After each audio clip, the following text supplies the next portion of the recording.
Hey guys, welcome back to the channel. This is a story about what if Naruto abandoned the son of Artemis.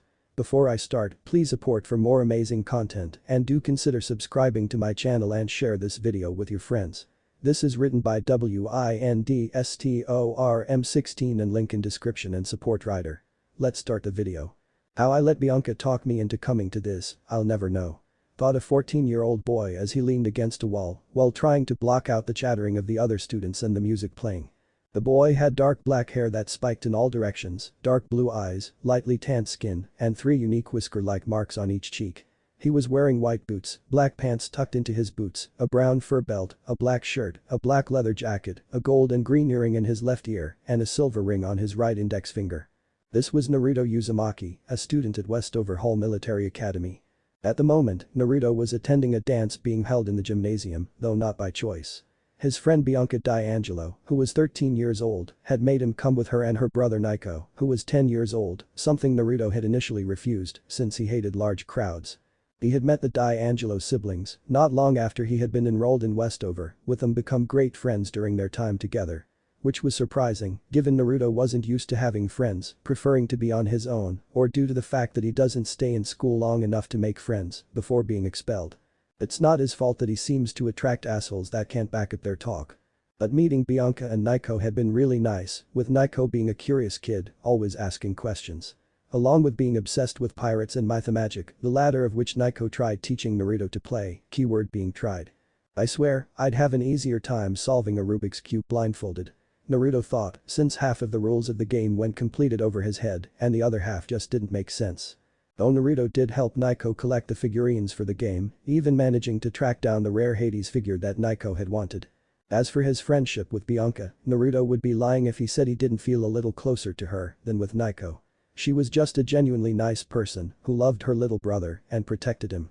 But Naruto knew Bianca also didn't like having to always take care of Nico and wanted a chance to live her own life. That's not to say she didn't love Nico, she did, but she'd just like a break from having to be a parent. Bianca was also rather quiet and shy, usually hiding her face under a floppy green hat, something Naruto didn't really like and believed Bianca shouldn't hide herself like that. Naruto paused in his musing before stretching out his senses to see where Bianca and Nico were, finding them by the bleachers. Looking, he saw the siblings, with Bianca scolding Nico for something. Naruto was able to sense them thanks to some special abilities he had started developing about 7 years ago, with him having gotten more control over them 4 years ago. And that was thanks to his mentor, he guessed the best description would be, or perhaps benefactor. One of his abilities was being able to sense energy, or Kai as his mentor called it. He has memorized Bianca and Nico's signatures, making it easy to find them. He was just thankful that he also learned about the true nature of the world from his mentor, otherwise he would have been concerned as to why their energy felt cold and dark. Though there were times where Naruto would also sense people or beings that also have strange signatures. Like the new student Grover Underwood, who felt similar to the natural energy found in the ground, trees, and animals. While the vice principal, Dr. Thorne, his energy felt sickly, like poison. Naruto frowned when he sensed 3 new signatures enter the gymnasium with Underwood, with all 3 of them having a strange feel to them. One of them felt like lightning and wind, the second felt like the sea, and the third one, Naruto couldn't really place what it felt like. Well, this can only go well. Naruto thought, since from the way the first 2 signatures felt, along with Bianca and Nico's own, that things were about to hectic. He watched as the 3 newcomers tried blending in after Thorne showed up, which Naruto felt was kind of pointless if he already knew what they were and why they were here. Keeping an eye on the 4, Naruto watched and waited to see if they'd do anything, but so far, they've just continued trying to act natural. But after a few moments, Naruto stiffened and mentally cursed when he couldn't sense Bianca, Nico, or Thorne in the gymnasium anymore, along with that kid whose signature felt like the sea. Spreading his senses out further, Naruto looked for where they were, only to sense they were now outside. Quickly, Naruto exited the school and made his way to where they were, while making sure to keep his distance in case Thorne could sense him or if he had allies nearby. And while Naruto was confident that he could take on Thorne and anyone he had helping him, he wasn't going to risk Bianca and Nico getting hurt because he charged in recklessly. Running through the forest, Naruto soon arrived at a clearing and a cliffside where he saw Thorne standing with Bianca, Nico, and the other kid. Narrowing his eyes when he saw a spotlight approaching from a distance, likely a plane or helicopter. Unfortunately, Naruto didn't have time to contemplate just what exactly was going on when he saw an invisible force knock down Bianca, Nico, and the other kid. while Underwood and one of the girls burst out from the trees, with the girl wielding a spear and a shield. Cursing their actions, Naruto ran through the trees while his right hand became covered in a field of purple kai. Seeing Thorn suddenly transform into a manticore, Naruto increased his speed and once he was close enough, he brought his kai-covered hand down on the base of Thorn's scorpion tail. "May I my tail?" Thorn roared in pain as his severed tail fell into the snow, while Naruto flipped over Thorn, landing in front of his friends and the four strangers.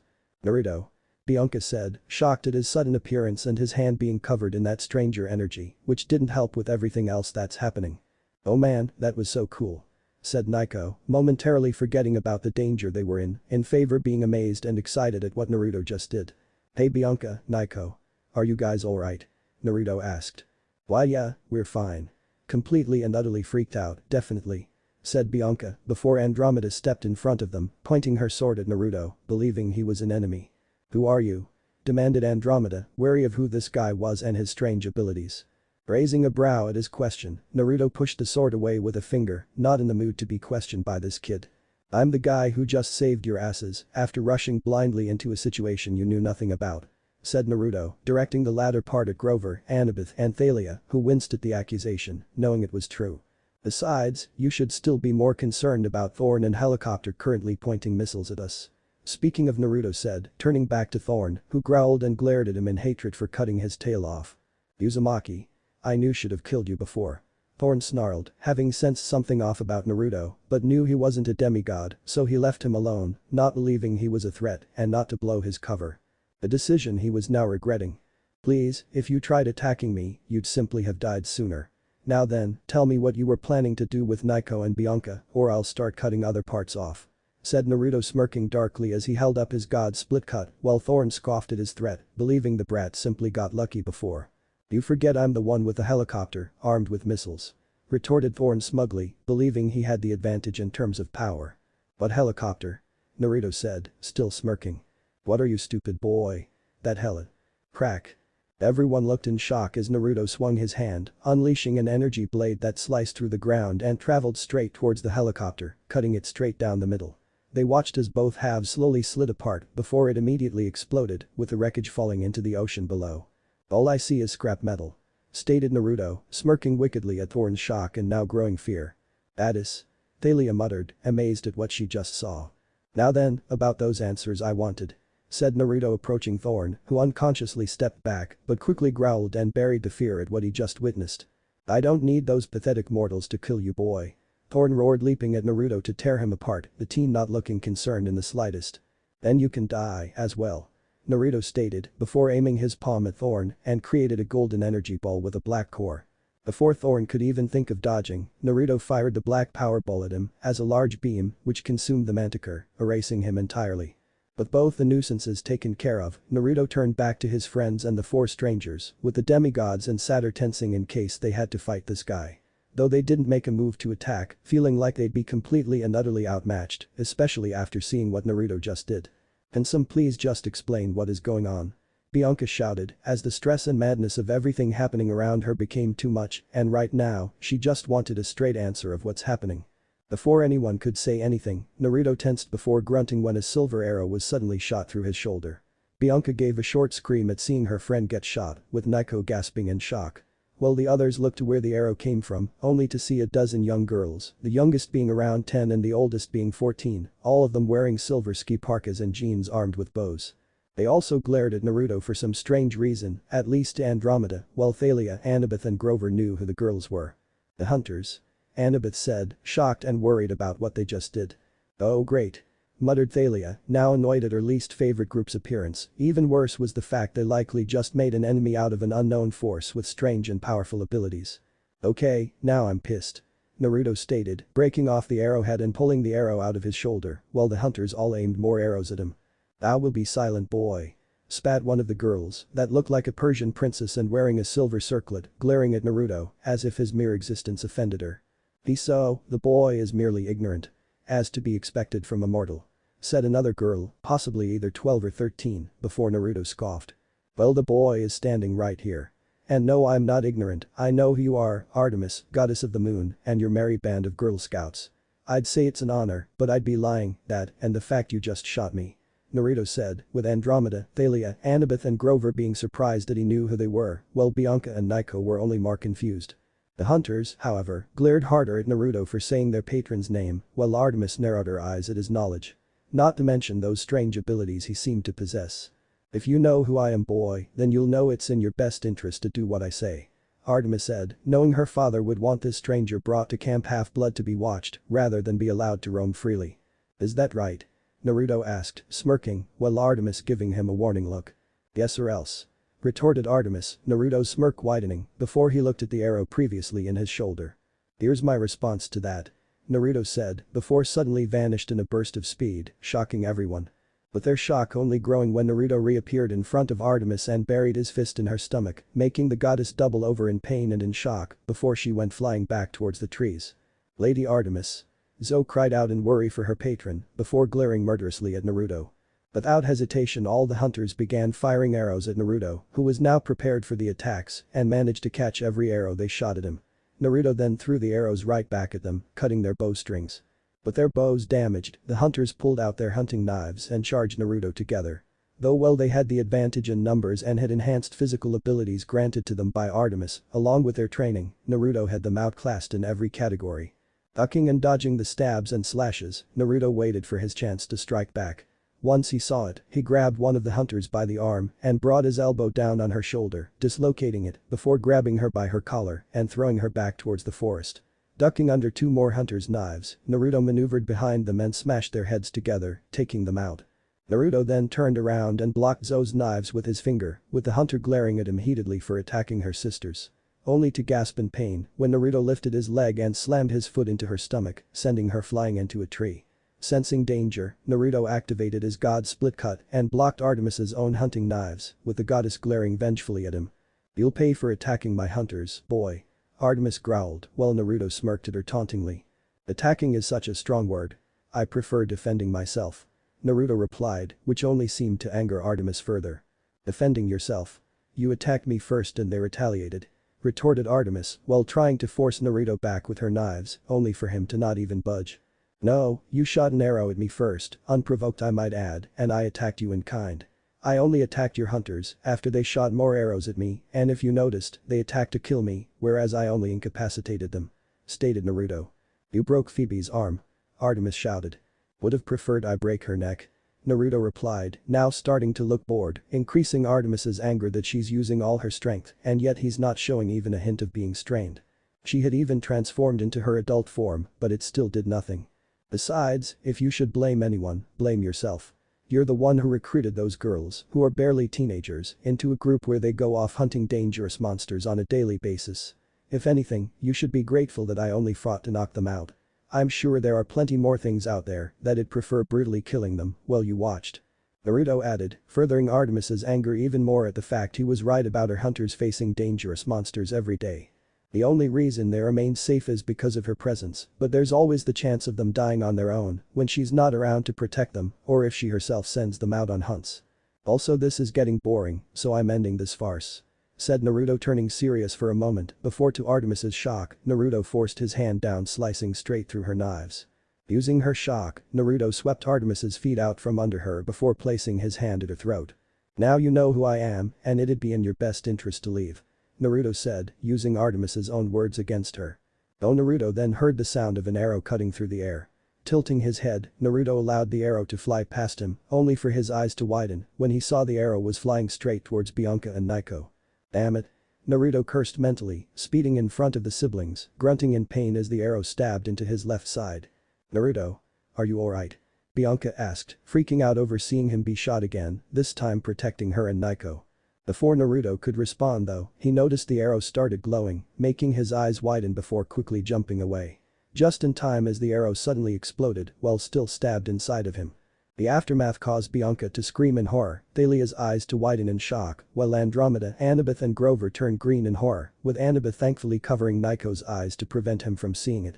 With it being Naruto now having a giant hole in his side, with blood splattered around him. "Shit." Naruto muttered, falling to one knee while clutching his side, with Bianca rushing to his side, shaking when she saw how much blood there was. "Oh okay, if we hurry, we can get you to a hospital or something," Bianca said, panicking and swallowing the bile in her throat when she got a glimpse inside the hole and could actually see Naruto's organs. It's fine, Bianca," said Naruto, feeling lightheaded from the blood he lost. "Fine. Fine. You have a hole in your body, that's not fine," shouted Bianca. "Yeah, and it's already starting to heal," Naruto stated, moving his hand, and to the girl's shock, she actually could see the wound slowly repairing itself. How?" Bianca asked, not sure she could be shocked by anything else at this point. "I'll explain later," muttered Naruto, before finally falling on ground, with Bianca fearful that he was dying, only to relax slightly when she saw he was still breathing normally, or as normal as one can with a large hole in them. Slowly Thalia, Andromeda and Grover approached Bianca, with Annabeth still covering Nico's eyes, not wanting to freak the girl out any more than she already was. "Hey Bianca. We can help you get him somewhere safe, alright?" Thalia said, kneeling beside the girl, who looked at them warily. "Thou will not go anywhere until that boy is dead." Zoe spat, aiming an arrow at Naruto, with Thalia glaring at her. "Seriously, Nightshade? You don't think you've done enough damage?" Thalia said, not believing the hunter was still, with Zoe glaring at her in distaste. "Of course thou would side with another destructive male, Thalia Grace," said Zoe, with Thalia growling as lightning crackled in her eyes. "At least I wasn't stupid enough to attack someone who clearly could have killed us all, even your precious mistress couldn't do anything. And it's nighttime to boot," Thalia retorted, knowing none of them had a chance against someone that not even an Olympian could so much as push back, even during a time when she's at her strongest. "Enough. Zoe, help the others collect the wounded and bring them back to camp," Artemis said, raising a hand and stopping Zoe's protests before her lieutenant nodded stiffly and went to help her sisters. The goddess then looked at the demigods, who regarded her warily. "If you all would accompany us back to our camp, I can explain everything to you, Bianca D'Angelo, of what is going on. You may bring the boy and I swear he will not be harmed," Artemis said, not wanting to bring Naruto to her hunter's camp, but she's realized she's already ruined first impressions and didn't want things to deteriorate even further. Bianca was about to retort, but Thalia put a hand on her shoulder and nodded at her, along with Andromeda and Annabeth, showing they'd help her if the hunters did attack. So, with reluctance, Bianca nodded before picking Naruto up with Thalia's help, with the demigod grunting at how heavy he was. With that, Artemis guided them back to where her hunters set up camp. Mindscape. Naruto groaned as he opened his eyes, finding himself in a log cabin. He wasn't worried about his sudden change in location, since he knew it was just his mindscape and his body was still where he was. Bedding up, Naruto went outside to a balcony with a table view of a beautiful forest. Though Naruto didn't look at the view, instead looking at the being sitting at the table. It was a green-skinned man with pure white hair that spiked up, with a long protruding bang on the right side, gray eyes, with gold and green earrings in both ears, a ring on his right index finger like Naruto's own, and wearing black robes with red edging and white boots. Naruto wordlessly sat next across from the man, who was drinking tea as well, while raising a brow at the phone on the table. Only to groan when it started ringing. "Well, I sure hope somebody picks up that phone," said the being in dual-layered voice. "I fucking hate you," Naruto muttered, grabbing the phone and answering it, only to pull it back when the being's voice practically screamed at him. "Because I fucking called it." Growling, Naruto grabbed the phone, threw it off into the distance, while the being smirked smugly at him. Yeah, I get it. You were right, the gods would attack me, and now that they know I exist, they'll either try to control me or kill me. Don't look so smug, Zamasu," said Naruto to his mentor-teacher. Yes, this being's name was Zamasu, specifically fused Zamasu, the fusion between the original Zamasu and Goku Black, another version of Zamasu from a different timeline. Created after taking over the body of the Saiyan, Son Goku. "Do you see now, the gods of this world are petty, arrogant, and cruel creatures that do not serve their divinity and must now face judgment," Zamasu said, now turning serious. For those that knew Zamasu, they'd be surprised, even shocked, to hear him speak of gods like that. Given how Zamasu saw the gods as perfect and beautiful beings. That was true for the gods of his universe, but these gods are anything but. This change in perspective started back in Zamasu's original universe after Black and the original Zamasu fused together to face those Saiyans, Goku, Vegeta, and Trunks. The fight had been going in his favor until he realized that by fusing the immortal Zamasu and the mortal Black, his body was no longer balanced, as now he could die since he wasn't completely immortal anymore. It led to his body mutating as his regeneration worked to keep him together. However, that became the least of Zamasu's worries when his enemies once again tried sealing him away, this time succeeding in trapping him. Only for something else to once again go wrong, as due to all the time traveling in the area, along with the rift that Goku Black created prior, with the Sickle of Sorrow, a rift in time and space had opened up. sucking in the container he had been sealed in, with it being spat out in what was once an empty universe. Thankfully, the container had been broken, freeing Zamasu with his body having been completely destroyed, but his immortal essence remained, leading to his essence spreading out and creating an entirely new universe. At first Zamasu was pleased by this, as now he could make an entire universe in his image, one that was perfect and beautiful and free of those cursed mortals. That is until Zamasu realized he didn't just create a new universe, he created new gods as well. Again this pleased Zamasu, to have created new deities, only to his horror, they behaved nothing like true gods, but like mortals. Arrogance, cruelty, pettiness and a desire for violence, everything he hated about mortals was within these deities born from his own power.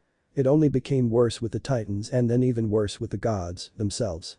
With only a select few actually being worthy of being called gods. And the worst part was that they all came from himself.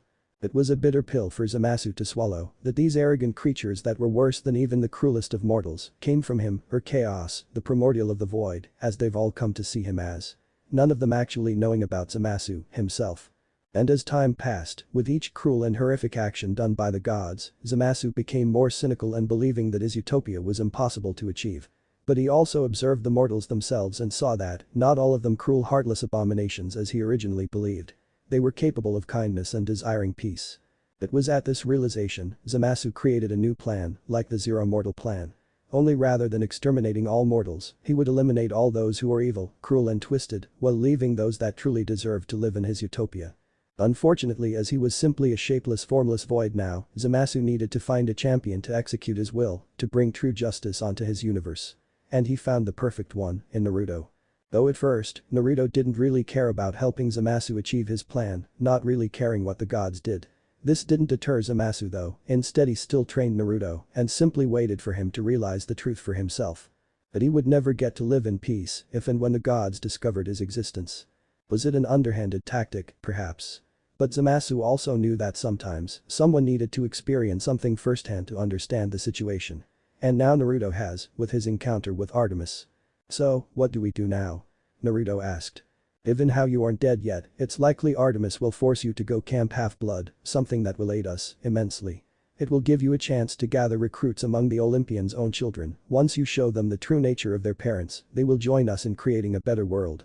Zamasu explained, as while Naruto himself was already powerful and would only grow stronger, it never hurts to have allies in a fight. And what about the other gods? What should I do if they try attacking me? Naruto asked, knowing that there are other pantheons, besides the Greek one. I believe that answer is obvious. Replied Zamasu with a malicious smirk, which Naruto matched with a smirk of his own. Just making sure I had the go-ahead. Naruto said, now fully on board Zamasu's plan of inflicting divine justice on the mortals and gods. With that, Naruto crossed his arms and waited for his body to finish healing itself. So, you're saying that the Greek gods are real, that monsters are real, the underworld, Olympus, all of that is real. And not only that, but me and Nico are also demigods, born from a mortal and a god. Bianca said, looking between Andromeda, Annabeth, Thalia and Grover with wide eyes of disbelief, while Nico was being uncharacteristically quiet. Currently, the group had returned to Artemis's camp while keeping their distance from the hunters, given how bad their first impressions were of the group. Or in Thalia's case, already having a low opinion of them, with their attack on Naruto making it drop even further. They had also brought Naruto and made sure none of the hunters could try anything or get a clear shot at him as he recovered. Bianca and Nico were just thankful that the hole in his side was almost fully closed. Afterwards, the three demigods and the sole satyr of the group had filled the siblings in on the new world they just entered, from the gods to monsters to demigods, everything. Yeah, that's pretty much covers it. We also don't know who your godly parent is, which is a good thing, since if you knew, then your demigod scent would be much stronger and attract more monsters, like Thorn. Annabeth said, with Bianca feeling lightheaded as she processed all this information. I think I'm gonna be sick. Bianca muttered, wanting nothing more than to empty her stomach.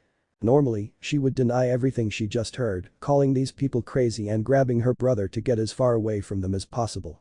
But given what she saw Naruto do, that power he had, along with the fact he had a giant hole in his chest less than 10 minutes ago and was still alive, not to mention healing at the moment. So, Bianca was willing to believe a lot of things, right now. This, however, brought up an entirely new set of problems. The most concerning being, she and her brother were connected to possibly the most psychotic and evil beings in the world.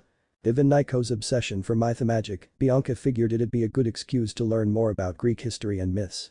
And safe to say, Bianca was horrified at everything she read and the atrocities the gods had committed. Through her digging, she had managed to uncover some of the tales that the gods hid to make themselves look good. Murder, rape, turning people into monsters, destroying entire cities, even slaughtering entire families, just for the slightest of insults, or perceived insults. Well, there were a few genuinely good or decent gods, the most notable being Hestia and, surprisingly, Hades. The latter surprising Bianca when she found out that he was actually a reasonable god rather than being evil, like in most media. Though she had to guess that the negative light that Hades has been depicted in was due to the rise of Christianity and how the underworld became associated with hell and the devil. However, despite this, the bad ones far outweighed the good ones. It honestly made Bianca consider taking away Nico's mythmagic collection and destroying it, not wanting her brother to look up to monsters like the gods.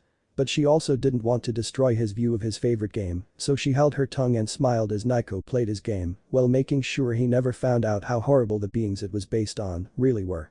Now, she's learned that not only were they real, but one of her and her brother's parents was a god. Oh god, please don't tell me, Bianca thought, turning green as her mind took a darker turn, as she's read enough stories to know what happens to women who attract the god's interest for one reason or another. Bianca mentally begged that she and Nico hadn't been the byproduct of a god raping their mother. Meanwhile, Nico had stayed silent throughout the explanation. Normally he'd be excited to learn that he and Bianca were the children of a god, even better, one from his favorite game. But given how their friend was attacked and nearly killed by Artemis and her hunters, he wasn't as excited as he'd normally be. Just then, the group's attention turned as they saw Zo approaching them, making the demigods tense and ready for a fight if it came to that. Thankfully, Zo didn't make a move for her bow or hunting knives, but did send Naruto a scathing glare before addressing the demigods. Lady Artemis requests thy presences, Bianca D'Angelo, Andromeda Jackson, and Thalia Grace. Zo said, while glaring at Thalia when she said her name, which Thalia happily returned. It's your presence, Nightshade. Stated Thalia, having always been annoyed with Zo's archaic way of speaking, before looking at Bianca, who didn't seem too eager to speak with the mood goddess. It's alright, Annabeth and Grover will make sure your friend is safe. And we'll be there with you. Andromeda assured, putting a hand on Bianca's shoulder, with Thalia nodding in agreement while the girl nodded hesitantly. With that, the three demigods were led by Zo towards Artemis's tent, leaving Annabeth and Grover with Naruto and Nico. Grover, why don't you keep Nico company, I'll watch Naruto.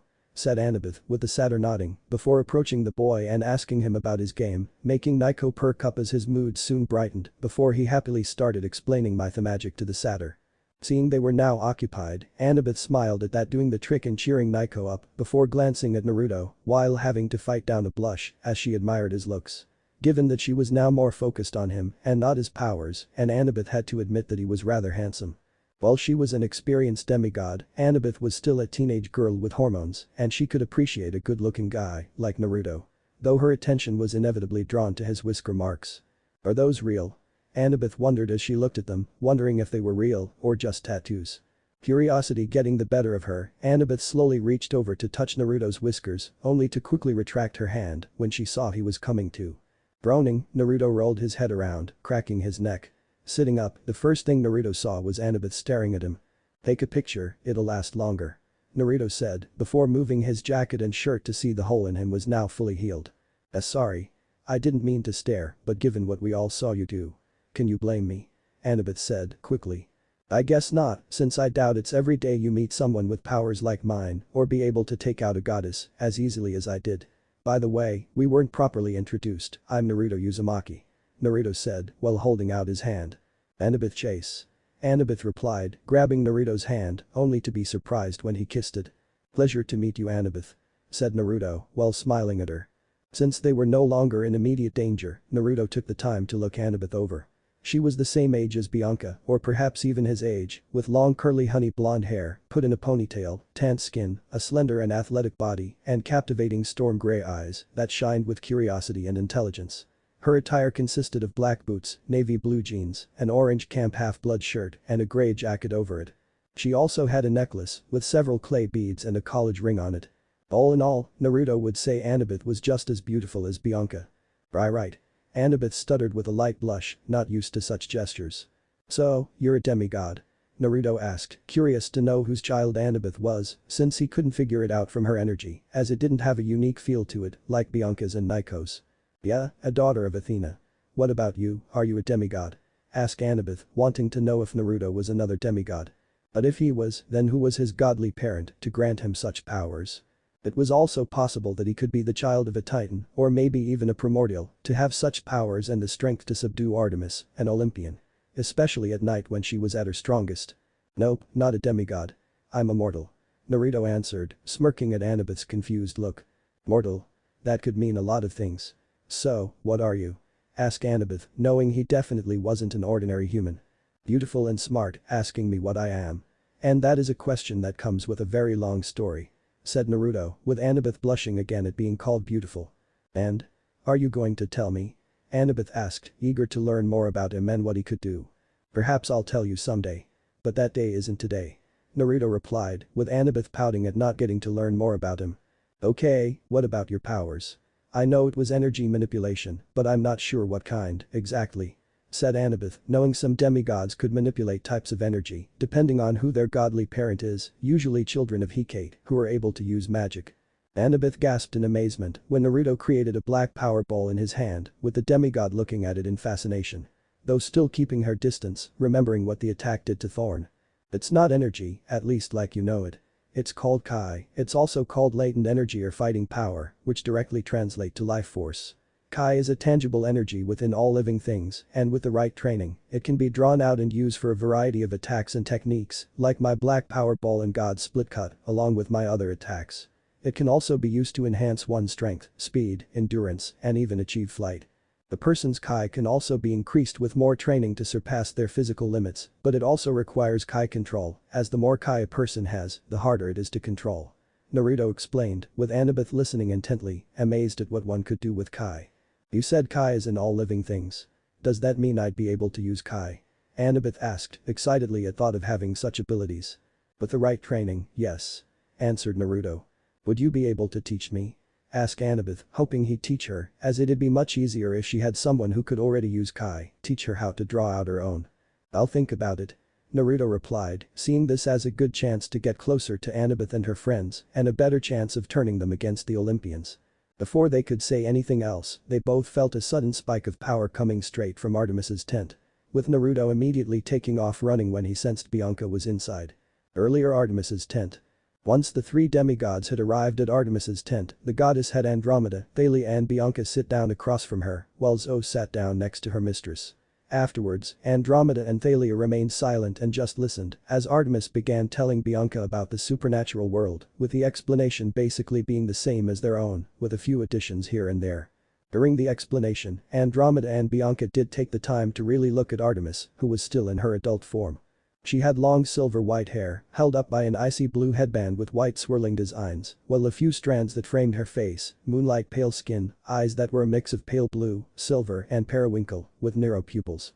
Her attire consisted of pale blue fur boots, bandages wrapped around her lower right leg and her left eye, a dangerously short white kimono, with cloud-like designs along the edges, and held closed by a pale blue obi, a beaded necklace with a large blue stone on the end, bandages wrapped around her arms, pale blue fur gloves, and finally a white fur animal pelt draped across her shoulders.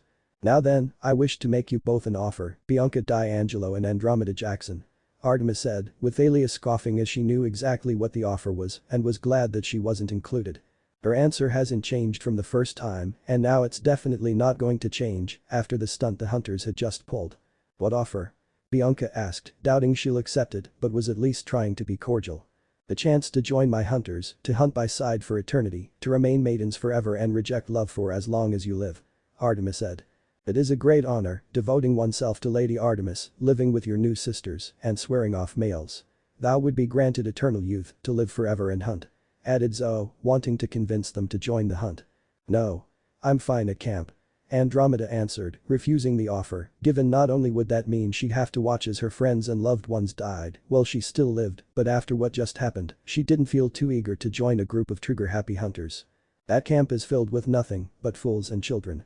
Zoe scoffed, disappointed that Andromeda couldn't see that joining the hunt was the better choice. Says the one that attacked an unknown person and then got beaten into the ground.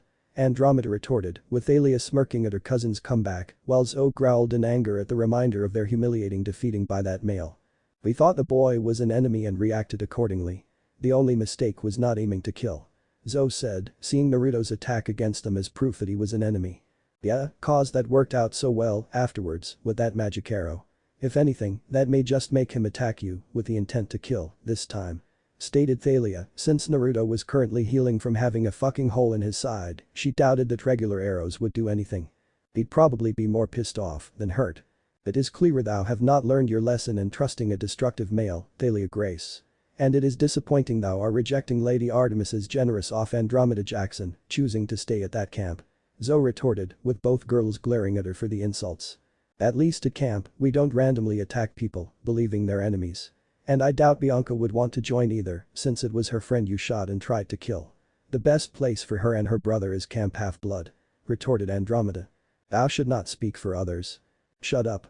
Bianca screamed suddenly, surprising everyone in the tent, while unknown to them, the surrounding shadows flared up for a moment before returning to normal. Why should I accept either of those choices? I just met you guys, and while I'm thankful for your help in trying to save me and Nico, I don't really know you. Bianca said to Thalia and Andromeda before turning to Artemis and Zoe. And I definitely wouldn't join you, either. Not after how you attacked Naruto and then almost blowing him up, nearly killing him. With him only surviving thanks to his own powers. Not to mention that if he hadn't jumped in the way, that arrow would have killed me and my brother. Bianca shouted, knowing if Naruto hadn't gotten in the way, she and Nico would have died, instead. Maybe in another life, Bianca might have joined the hunters, liking the idea of being free to live her own life and not having to take care of Nico all the time, anymore. But not in this life, not after what happened, along with the legend she's read about Artemis, that didn't exactly make her out to be some benevolent patron. Turning Callisto into a bear after she was raped by Zeus, who also took Artemis's own form. Unleashing the Caledonian boar on the city of Caledon after the king forgot to honor Artemis, which was an honest mistake, and then sabotaging their efforts to appease her. How she and her brother Apollo killed the sons and daughters of Queen Niobe of Thebes, while leaving the youngest daughter alive and turning the queen to stone after she insulted their mother, Leto. Though the last one, Bianca could understand, since anyone would be angry at someone for insulting their mother, but Artemis and Apollo took it too far in killing her children. Then they even left the youngest daughter alive as an act of mercy after basically killing her entire family. Yeah, real merciful. If anything, Bianca saw Artemis as just another murderer, killing anyone that displeases her in any way, even if it wasn't their fault. Not even her own hunters were safe if Callisto was anything to go by. Look, thanks for telling me all this, but I'm not going anywhere, besides back to my brother and Naruto. And after he's fully healed, we're all leaving. Said Bianca, believing that Naruto would be able to protect her and Nico from any monsters or anything else. Even he was capable of taking down a goddess, she's sure they'll be fine. I'm afraid that isn't possible. Due to the powers he possesses, along with the strength to challenge and best an Olympian, he would need to be brought to Camp Half-Blood to be watched and monitored. Artemis said, knowing someone like Naruto couldn't allowed to wander freely, not with the powers he has at his disposal. This only served to anger Bianca further as she clenched her fists tightly. Seeing Bianca angry, Andromeda also couldn't help but get a strange sense of deja vu. Are you kidding me? Not only did you attack him and nearly him, but now you want to basically make him a prisoner. Just because of something he might do. Demanded Bianca, not believing they were actually going to make Naruto a prisoner just for defending himself, her, and Nico. With the power he possesses, the boy must be watched to make sure he doesn't become a threat. Zoe stated, with Bianca scoffing at her words. A threat? Are you saying that because of his power or because he's a boy? I bet if Naruto was a girl, you'd want him in here as well, to join your little hunt. You probably wouldn't have attacked him either if it was a girl defending us. Go ahead, tell me I'm wrong. Said Bianca, her words making Artemis and Zoe wince at the double standard being thrown in their faces, especially since it was true. If Naruto was a girl, Artemis would instantly have tried getting her to join the hunters as an invaluable member. Honestly, even now, she'd considered turning him into a girl, under the belief of it being a punishment. Seeing that neither of them had a response, Bianca scoffed knowing she was right. Figures. Is it really a surprise that you were all phased out by Christianity? Bianca said. Unfortunately for Bianca, despite how long it's been, that was still a sore subject for all the Olympians. With Artemis's previously building shame vanishing, replaced with an ice-cold rage as she glared at Bianca, with her eyes glowing silver. You should learn to be careful with whom you speak to, Bianca D'Angelo. Artemis said lowly, as her divine power gathered around her, refusing to let anyone insult her in such a way and live. However, before Artemis could smite Bianca, Naruto suddenly appeared in front of her with his hand wrapped firmly around her neck, making the goddess gasp as her power returned to normal. Apparently, the lesson hasn't sunk in yet, let me give you a reminder, little goddess. Naruto growled, with his eyes flashing a light gray color. Before anyone could react, Naruto threw Artemis out of the tent and into the snow. Artemis cried out when Naruto stomped his foot on her back, with it being temporarily broken. Looking, Artemis for once felt afraid as she saw Naruto glaring down at her with his god split cut around his hand while a black and purple aura surrounded him. His power, it's even stronger than before. Artemis thought, now afraid to see that she hadn't even seen Naruto's true power in their previous fight. Though what Artemis didn't know was that she was feeling only a fraction of Naruto's true might. After all, he didn't want the gods to learn just how strong he really was. Surprised. It's another ability of mine, every time I'm close to death and come back from it, my power grows. So that arrow you hit me with, it only made me stronger. Naruto said, smirking viciously, as Artemis's eyes widened at hearing this, as it meant that with his regeneration, he could potentially become invincible. Naruto mentally smirked at her expression, as this way, he'd be able to show more of his power with each life-threatening injury he receives, and the gods will just believe it's his ability making him stronger. Which isn't untrue, as the best lies are the ones that have a layer of truth to them. And if he's lucky, those Zenkai boosts may end up being the push that he'll need to later unlock Super Saiyan God and maybe even Super Saiyan Rose. Now then, from what I saw, you were about to try and kill Bianca, someone I care about very much. That either makes you very brave or very stupid since you've seen I can already crush you. Perhaps I need to break you instead. Naruto growled, angry that this arrogant brat dared to try and hurt Bianca. Now he'll show her what happens when someone really pisses him off. Sisters. Ready thy magic arrows. Zoe shouted, running out of the tent with an explosive arrow, with the rest of the hunters doing the same and aimed the arrows at Naruto, since if one could incapacitate him, a few dozen should be enough to kill him. Naruto glanced at the hunters before looking at Artemis with a dark smirk, the goddess's eyes widening in fear.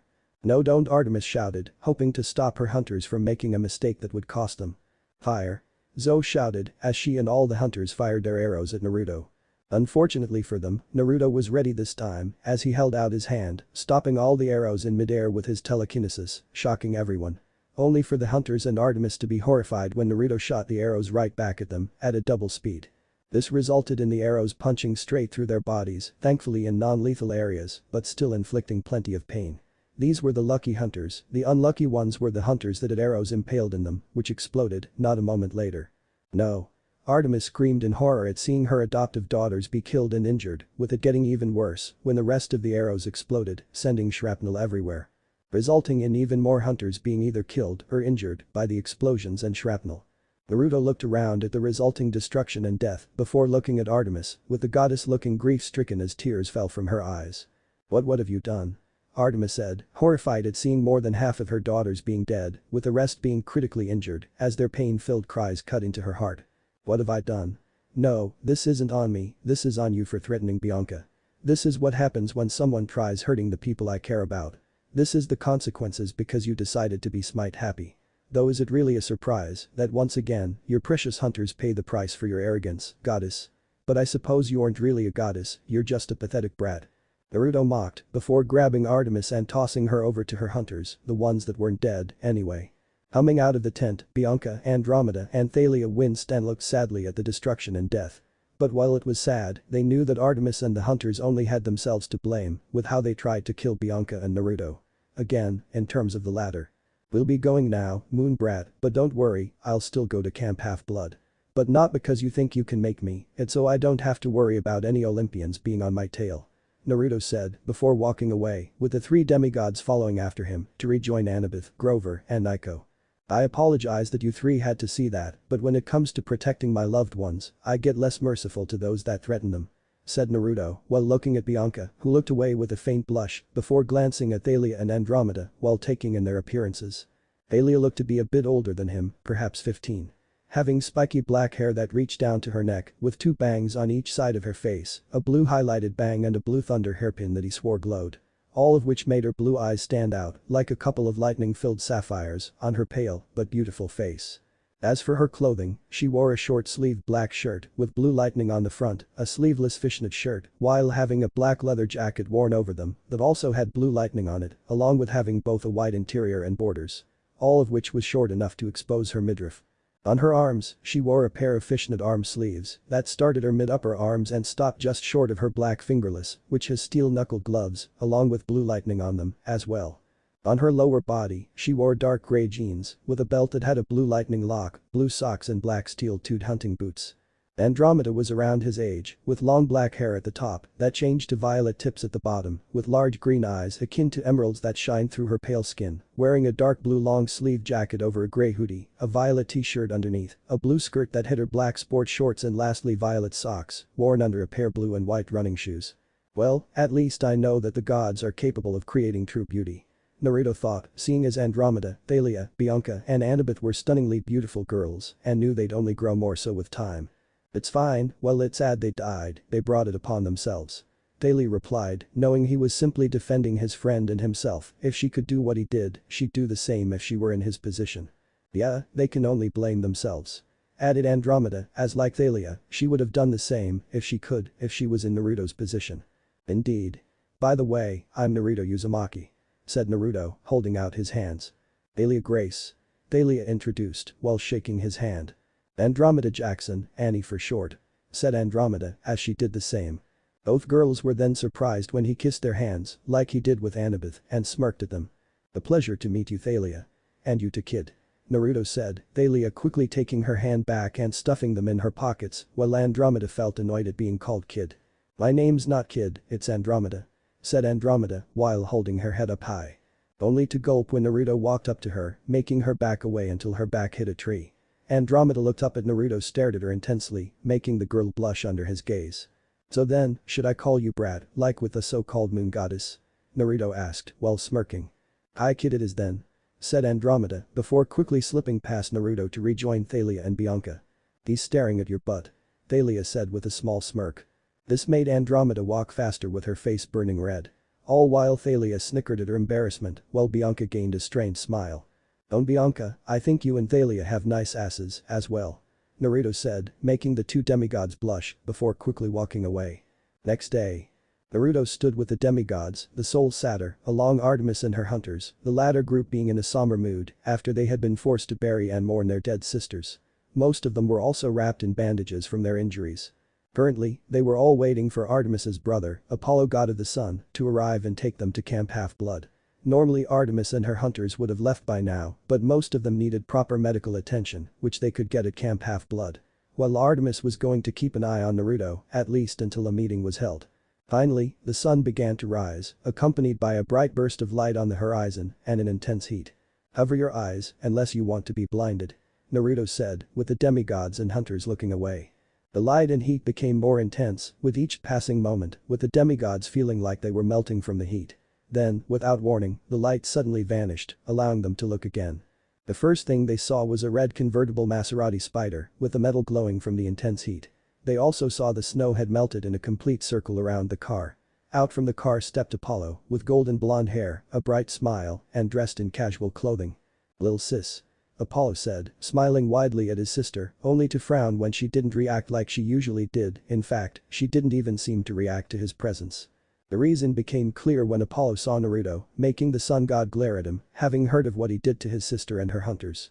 However, before Apollo could teach this mortal a lesson, Artemis stopped him. Apollo, don't. I know what you're thinking, and you can't fight him.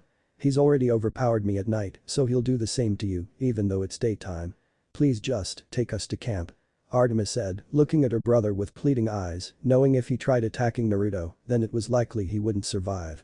She already had to watch most of her hunters die, she couldn't watch her brother die, as well. Seeing his sister's look, Apollo sighed in reluctance, before nodding. Yeah, let's just go. Apollo muttered, pulling out his keys and turning his sports car into a shuttle bus. With that, everyone piled into the bus, with the hunters and Artemis quickly sitting in the far back, wanting to put as much distance between them and Naruto. Both from their anger at him killing their sisters and fear that his rage would be directed at them again. So, Naruto, Annabeth told us that power you have is called Kai, right? She also said that with the right training, anyone could use it, is that true?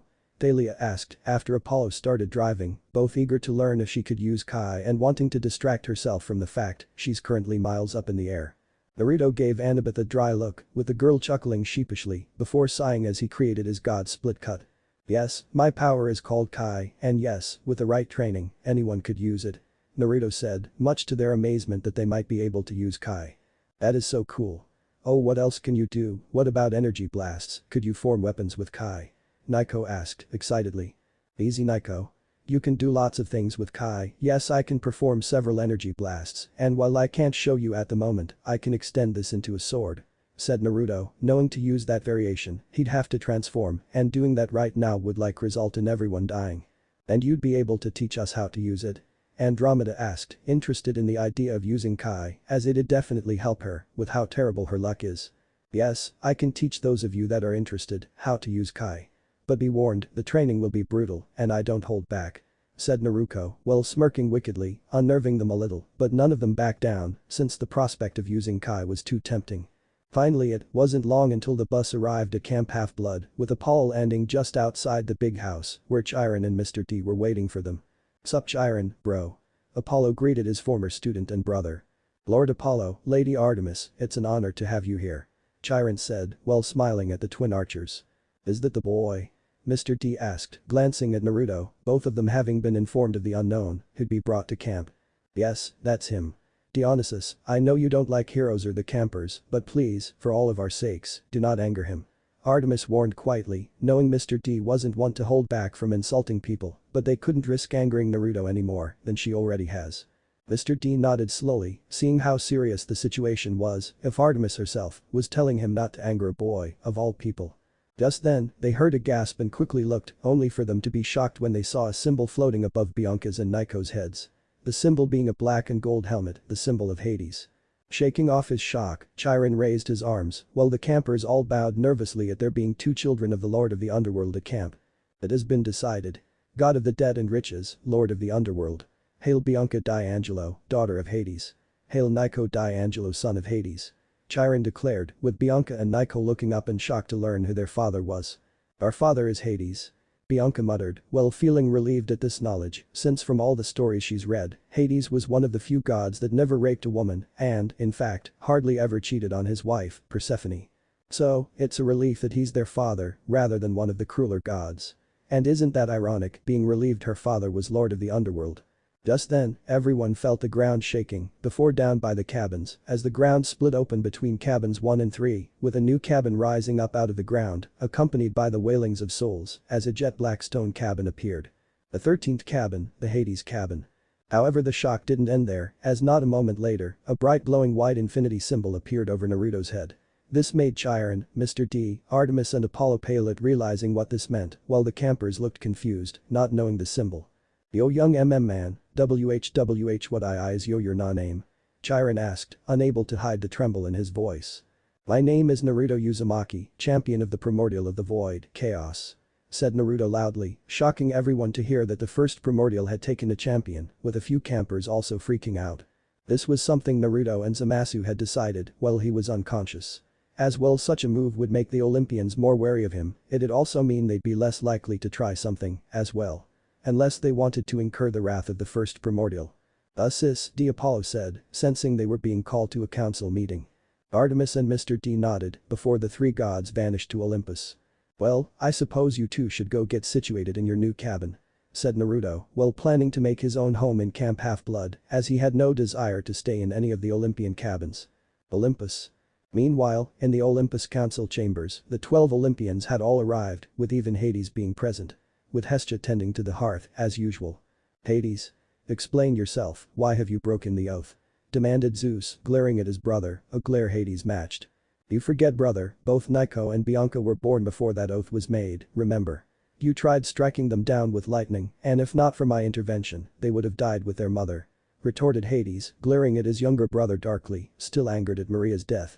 "Brother, I believe the more pressing matter is the reveal of this champion of chaos," Poseidon interrupted before a fight could break out. Zeus grunted before sitting back in his throne, knowing Poseidon was right.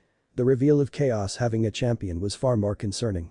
"Artemis, you encountered this boy, tell us what happened," Zeus commanded, looking at his daughter, with Artemis nodding, before telling the council her and her hunters' encounter with Naruto. From witnessing him destroy a helicopter and killing a manticore, to how he easily defeated her and her hunters, along with the deaths of some of her hunters, omitting the reason, since she doubted her uncle would take kindly to her almost smiting his daughter. After she finished, Artemis looked at Hades before getting up and bowing to the god of the dead. "Uncle, I humbly request that the hunters that died by the hands of the champion of chaos to be revived. Please, they did not deserve to die in such a way, and I wish for them to have a second chance." Artemis said, not wanting her hunters to pay for her mistake, since it was her almost attacking Bianca that led to their deaths. No. Hades said coldly as he looked down at Artemis while the shadows rose around him. In fact, you should be grateful that Chaos's champion was there. If not for him, my children would have died twice from your actions, with you even attempting to smite my daughter. Hades hissed, glaring furiously at Artemis, who paled under his anger. If either Nico or Bianca had died because of her actions, whether direct or indirect, Hades wouldn't have rested until every single one of her hunters was dead and sent screaming to the deepest pit in Tartarus. Uncle, please. I said no. They are dead through your actions alone, and dead they will stay. You and those girls made your beds, now lie in them. Said Hades. Enough. Artemis, Hades is correct, your hunters have paid the price for their actions, and now so will you. Zeus said, with Artemis looking at him, both shocked and hurt by this. Father, haven't I paid enough? Both through my humiliation and the loss of my hunters. Artemis said, only to wilt when he father glared at her, something he's hardly, if ever, done to one of his daughters. No, because it is through you that the champion of chaos could become any enemy of Olympus, along with chaos itself. So, from this moment on, you will remain at Camp Half-Blood with your hunters to watch Chaos's champion. Zeus declared, much to Artemis's shock and horror at being forced to remain in close proximity of Naruto. Be lucky that I'm not ordering you to become his vassal in hopes to appease both him and Chaos. Zeus said, with Artemis wincing at this. Ah yes father. Artemis said, hanging her head in defeat. Well it did hurt him to see Artemis like this, given how she and Athena were his favorites among his daughters. Zeus was well aware that now was the time to discipline her, as both a king and a father. Not even a moment later, Apollo fell out of his throne, screaming in agony, while clutching his head in pain. This had the rest of the gods look at him in shock, worry, and fear at his sudden pain. Hey. Apollo, brother. Hermes said, kneeling beside him to see what was wrong, only for Apollo to suddenly stop screaming and open his eyes showing shock, worry, fear, panic, and disbelief. Brother, what happened? Artemis asked, worried and fearful at the look in his eyes. The prophecy, the great prophecy, it's gone. Apollo shouted in disbelief. Hearing this, it didn't take long before the entire council fell into pandemonium. Asgard. Meanwhile, the Norse faction was in a similar situation when suddenly the prophecy of Ragnarok had vanished from all their texts, even Odin, with his magic eye, could no longer see Ragnarok occurring. All this happening, Loki silently seethed that his destiny and chance to shine was been taken from him. The trickster god mentally swore to find out who took away his destiny and make them pay. Meanwhile, Frey watched all this happening with bored half-lidded eyes and a small smirk on her face. How interesting. I do hope to meet the one who's caused such chaos. Freya thought. Heaven. Up in heaven, the archangels looked at Michael, wondering why he had summoned all of them. Brother, what has happened? Gabriel asked, seeing her brother's expression and knew something bad has happened. The prophecy of the end, the apocalypse, it's gone. Not changed, like when Father and the Satans perished, it's simply gone. Michael revealed in disbelief, with the archangels being shocked to hear this. Hindu faction.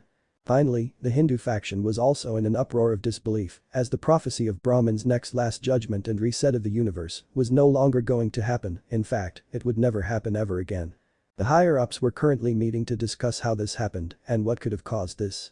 All across the various factions and pantheons, all prophecies involving great change or the end of the world have all suddenly vanished, with no one understanding how it happened. None of them realizing that all these prophecies have been brought to an end by the will of the one true God. Zamasu. Luke gulped nervously as he kneeled before Kronos' coffin, containing the remains of the Titan King that grew with each new demigod that joined their fight against the Olympians. My Lord Kronos, there has been news from my spies in Camp Half-Blood, 2 new demigods have recently arrived, the children of Hades. And not only that, but we have learned that Chaos has chosen a champion, one whose power rivals, if not surpasses, the gods. Luke said, while shuddering when the coffin rattled lightly, before going still. So, Chaos has now chosen to intervene in our war. Kronos stated, the Titan would have scowled if he could, as this presented a problem for his plans, if the first primordial was intervening. That's not all, my lord, the minor gods that have sided with us, they have reported that Olympus has descended into madness. The reason being, that the great prophecy it's gone, not altered or changed, simply gone. Luke said, well worried of what this could mean, since a prophecy simply vanishing has never happened before, let alone one as important as the one deciding the fate of Olympus. This news definitely had Kronos' full attention. The great prophecy was no more. This was good, very good, as it meant he no longer had to try and persuade any of his son's demigods to join him. Now he can personally destroy the gods himself. Not only that, but he was sure he could twist this into his favor and speed up his resurrection. The great prophecy is gone. With the prophecy gone, it all but assures our victory. Go, tell the forces of this, and have them spread it among the demigods, that the time of the Olympians will soon end. Kronos ordered, with Luke nodding, while being relieved that he wasn't punished for this news, and that with the disappearance of the great prophecy, it means they would succeed in their goal to overthrow the Olympians. Later. Luke looked over Kronos' army of monsters, demigods, and minor gods, that had joined them. Most of them were muttering amongst themselves, all of them on edge with the news of the champion of chaos revealing themselves and the power they possess, along with the fact the great prophecy was no more. But he's sure that with the news he'll tell them now, it will invigorate them and show that they have chosen the winning side. And hopefully, it'll bring more demigods to their cause as well. Listen, all of you. I'm sure you're all worried with the news of the champion of chaos and their power, along with the disappearance of the great prophecy. But I have come to tell you that this is proof that our cause to overthrow the Olympians is a just one. Because now, we no longer have a prophecy to decide for us who will win, we will win by our own strength, not because it was decided. And together, we will make a better world for all demigods, one where we don't have to prove ourselves to our so-called parents. With the Titans ushering in a true golden age for all. Luke declared, with the demigods cheering at his words, with the minor gods only wanting payback against the Olympians, and the monsters not really caring, only wanting the Titans in control, so they wouldn't have to worry about being hunted anymore. Unfortunately for Luke and Kronos, this wasn't a sign of their impending victory, but one where the future was no longer set in stone. With it now being left to one person to decide how the future goes. But that person being the champion of chaos, the very person that they should have been wary of. But the fates. Meanwhile, the fates were currently running around, panicking and getting angry, as all around them, the threads of fate and lifelines were coming unraveled around them. And there wasn't anything they could do about it. Nothing was going right anymore. Everything was falling apart. Dozens of fated events were no longer happening and in fact, were being erased before their eyes. Bianca D'Angelo joining the hunters, only to die after going on a quest, Artemis being captured and forced to hold up the sky, Zoe Nightshade being killed by her father, and Thalia Grace taking her place as lieutenant. All of it was gone. Even now, the fates tried looking into the future, but each future they saw, it was all vanishing before their eyes. What kind of sadistic retard watches this crap? The fates finally screamed in frustration as they saw the future they so carefully planned out fall apart before their eyes. But Zamasu. I love this show. Stated Zamasu while sipping his tea and watching as all the various factions and pantheons tried figuring out the cause behind the sudden disappearance of their doomsday prophecies. His favorite though was the one where the beings that controlled fate were running around like headless chickens. It was all quite funny to the first primordial. After watching as the fates were rendered hopeless and useless as those worthless old crones should be as far as Zamasu was concerned. He waved his hand, changing the scene to show Camp Half-Blood and his champion. Knowing that Naruto has a habit of providing great entertainment with his actions, Zamasu sat back to enjoy the show he's sure that Naruto will put on. Camp Half-Blood. Naruto walked through camp while carrying several giant wooden logs over his shoulder, placing them in a pile, before going to get more. At the moment, Naruto was in the middle of collecting supplies to build his home here at camp, basing it off the hideout cabin that Goku Black and future Zamasu used in their original universe. Having found the perfect spot on one of the many hills surrounding Camp Half-Blood, giving him a view of the lake and forest. 2 days have passed since he, Bianca and Nico were taken to Camp Half-Blood, with the siblings being claimed by their father Hades and Naruto being claimed as the champion of chaos. Since then, they've gotten settled in for the most part and familiarizing themselves with the camp. With Bianca and Nico getting settled in their new cabin, while Naruto searched for a spot to build his home. He was also able to get some target practice in at night when the harpies tried attacking him, only to end up being vaporized. Though Naruto was mildly annoyed when Artemis returned to camp, revealing that she was being punished for attacking him. With the punishment being that she and her hunters were forced to stay at camp to watch him for the time being. But it wasn't that surprising, since Naruto was sure Artemis told the other Olympians what he did and Zeus likely wanted him watched closely. Not that it'd really matter, since none of them would be able to stop him from leaving if he wanted. Thankfully, the hunters and Artemis haven't done anything besides glare at him from afar, but he's sure they'll try something again once the fear fades away. Placing another log in the pile, Naruto stepped back and began looking at everything he had gathered to see if he had everything he needed to build his cabin. But, while Naruto had been collecting his supplies, he didn't notice that he had drawn a large crowd as all the campers looked at him in amazement at his casual show of strength. What made this even better for all of the girls and the guys that swung that way was that Naruto had done all this without his shirt on. Despite being only 14, Naruto had very well-defined muscles, though thankfully, not big bulky ones. But rather, more compact but still rock-hard ones. With all the girls and the guys who were interested happily taking in the free show that they were getting. He is really strong and big.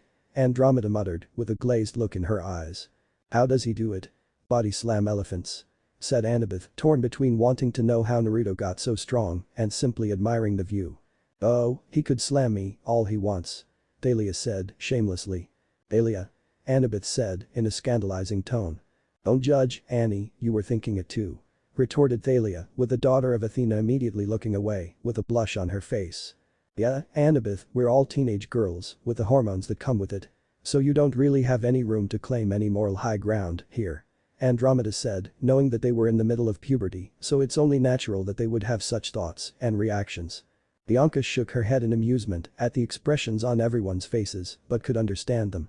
Given she once saw Naruto training back at Westover without his shirt on and she hadn't even been able to look at him for a week without her mind turning the very adult thoughts. At least I learned to filter what I say. Bianca thought, having also accidentally said some embarrassing things during that time, now she was better at keeping such thoughts to herself. She then gave Nico a light glare when he smirked at her. Unfortunately, her brother was also able to know what she was thinking and never let her forget. Just wait, Nico, we'll see who's laughing once you find someone to stare at. Bianca thought, smiling wickedly, knowing she'll get back at her brother when he finds someone that he likes. Hey Uzumaki. The sudden shout snapped everyone out of their ogling of Naruto to see who called him out. Only to groan or sigh when they saw Clarice LaRue walking up to Naruto with a smirk on her face. Who's that? Bianca asked, still learning the names and faces of the other campers. Is she a child of Ares? Nico asked, getting a few surprised looks from the other campers. Yeah, how'd you know that? Said Annabeth, surprised that he knew who Clarice's dad was. It just seemed obvious. Replied Nico as he gave them a shrug, since while he and Bianca didn't know everyone's names and faces, they were given descriptions of what campers were born from which gods goddesses. And going by Clarice's appearance and attitude, it was obvious she was a child of the war god. Well, yeah, that's Clarice LaRue, daughter of Ares. She's also the resident camp bully and has a habit of dunking new campers' heads in the toilets. I'm guessing she didn't do it to you too, given Thalia trailed off. She's afraid we'll unleash an army of the dead on her. Stated Bianca with a deadpan expression, figuring Clarice didn't want to risk angering them, given who their father is and the powers they inherited from him. Despite the fact that she and Nico had only just learned their father was Hades 2 days ago and haven't even tried seeing what their powers were. But when dealing with the Lord of the Dead, it's probably better to be safe than sorry, even if he is one of the more relaxed gods. Yeah. But I'm guessing that since Naruto's only a champion and after everyone learned what he did to the hunters and Artemis, she wants to fight him, herself. Thalia said, while smirking, since it was clear how that was going to end. Shouldn't we stop her? Asked Selena Beauregard, worried and not wanting her friend to get hurt. Nah, I'm sure she'll be fine, maybe. Andromeda said, feeling a little vindictive to see Clarice get knocked around, still holding a grudge from when she tried dunking her head in the toilets when Andromeda first arrived at Camp Half-Blood. Clarice smirked as she walked up to Naruto, having been waiting for the chance to fight him after hearing he took down the hunters and even Artemis herself. Though she scowled when Naruto didn't even acknowledge her presence, even walking past her to go get more wood for his cabin. Hey, I'm talking to you. Clara said, standing in front of Naruto while glaring down at him with the Saiyan Shinji hybrid looking at her, boredly. And what exactly do you want, little girl? Said Naruto, with Clarice growling at being called little girl. I heard you managed to fight all the hunters and even Artemis herself. I wanted to see if you actually could fight, but so far, I haven't seen anything impressive about a runt like you. Clarice taunted, not being impressed by Naruto's strength since she and her siblings were strong as well. So, how about we spar to see if you really are as strong as everyone's saying? Said Clarice, eager for the chance to fight Naruto and see what he can do. Naruto looked at her for a moment before simply walking around Clarice. No thanks, I'm busy. Maybe another time. Naruto replied, wanting to focus on getting his home built, with Clarice scowling at his words before smirking. What's the matter, is the big bad champion scared of everyone seeing he's not as strong as he claims? That you'd rather run away, like a coward? Clarice taunted, with a growing crowd around the two inhaling sharply before looking at Naruto to see how he'd react. Naruto stopped mid-step at hearing Clarice's words while narrowing his eyes. Alright, the little brat wants to play tough, then we can play. Naruto thought, planning to show everyone just how outclassed they really are when compared to him. Turning to face Claris, Naruto smirked as he made a bring it gesture with his hand before placing his hands behind his back. Smirking, Claris charged forward and threw a punch at Naruto, who effortlessly blocked it with one finger. Not stopping, Claris began throwing punch after punch at Naruto, with the champion blocking everyone with only his index finger while keeping his other hand behind his back. Then suddenly, Claris jumped back, surprising the daughter of Ares. "What the would I do that?" Claris said, not having meant to jump back. "Well, that's impressive. I was just about to attack and end this, but your body reacted and likely saved your life. I suppose you do have good instincts rather than just run in and fight." Naruto mocked before turning serious, then to everyone's shock, he immediately vanished in a burst of speed. "However," said Naruto, appearing behind Claris, shocking everyone again at his sudden reappearance, with Claris turning to look at him in disbelief. "I'll now show you something.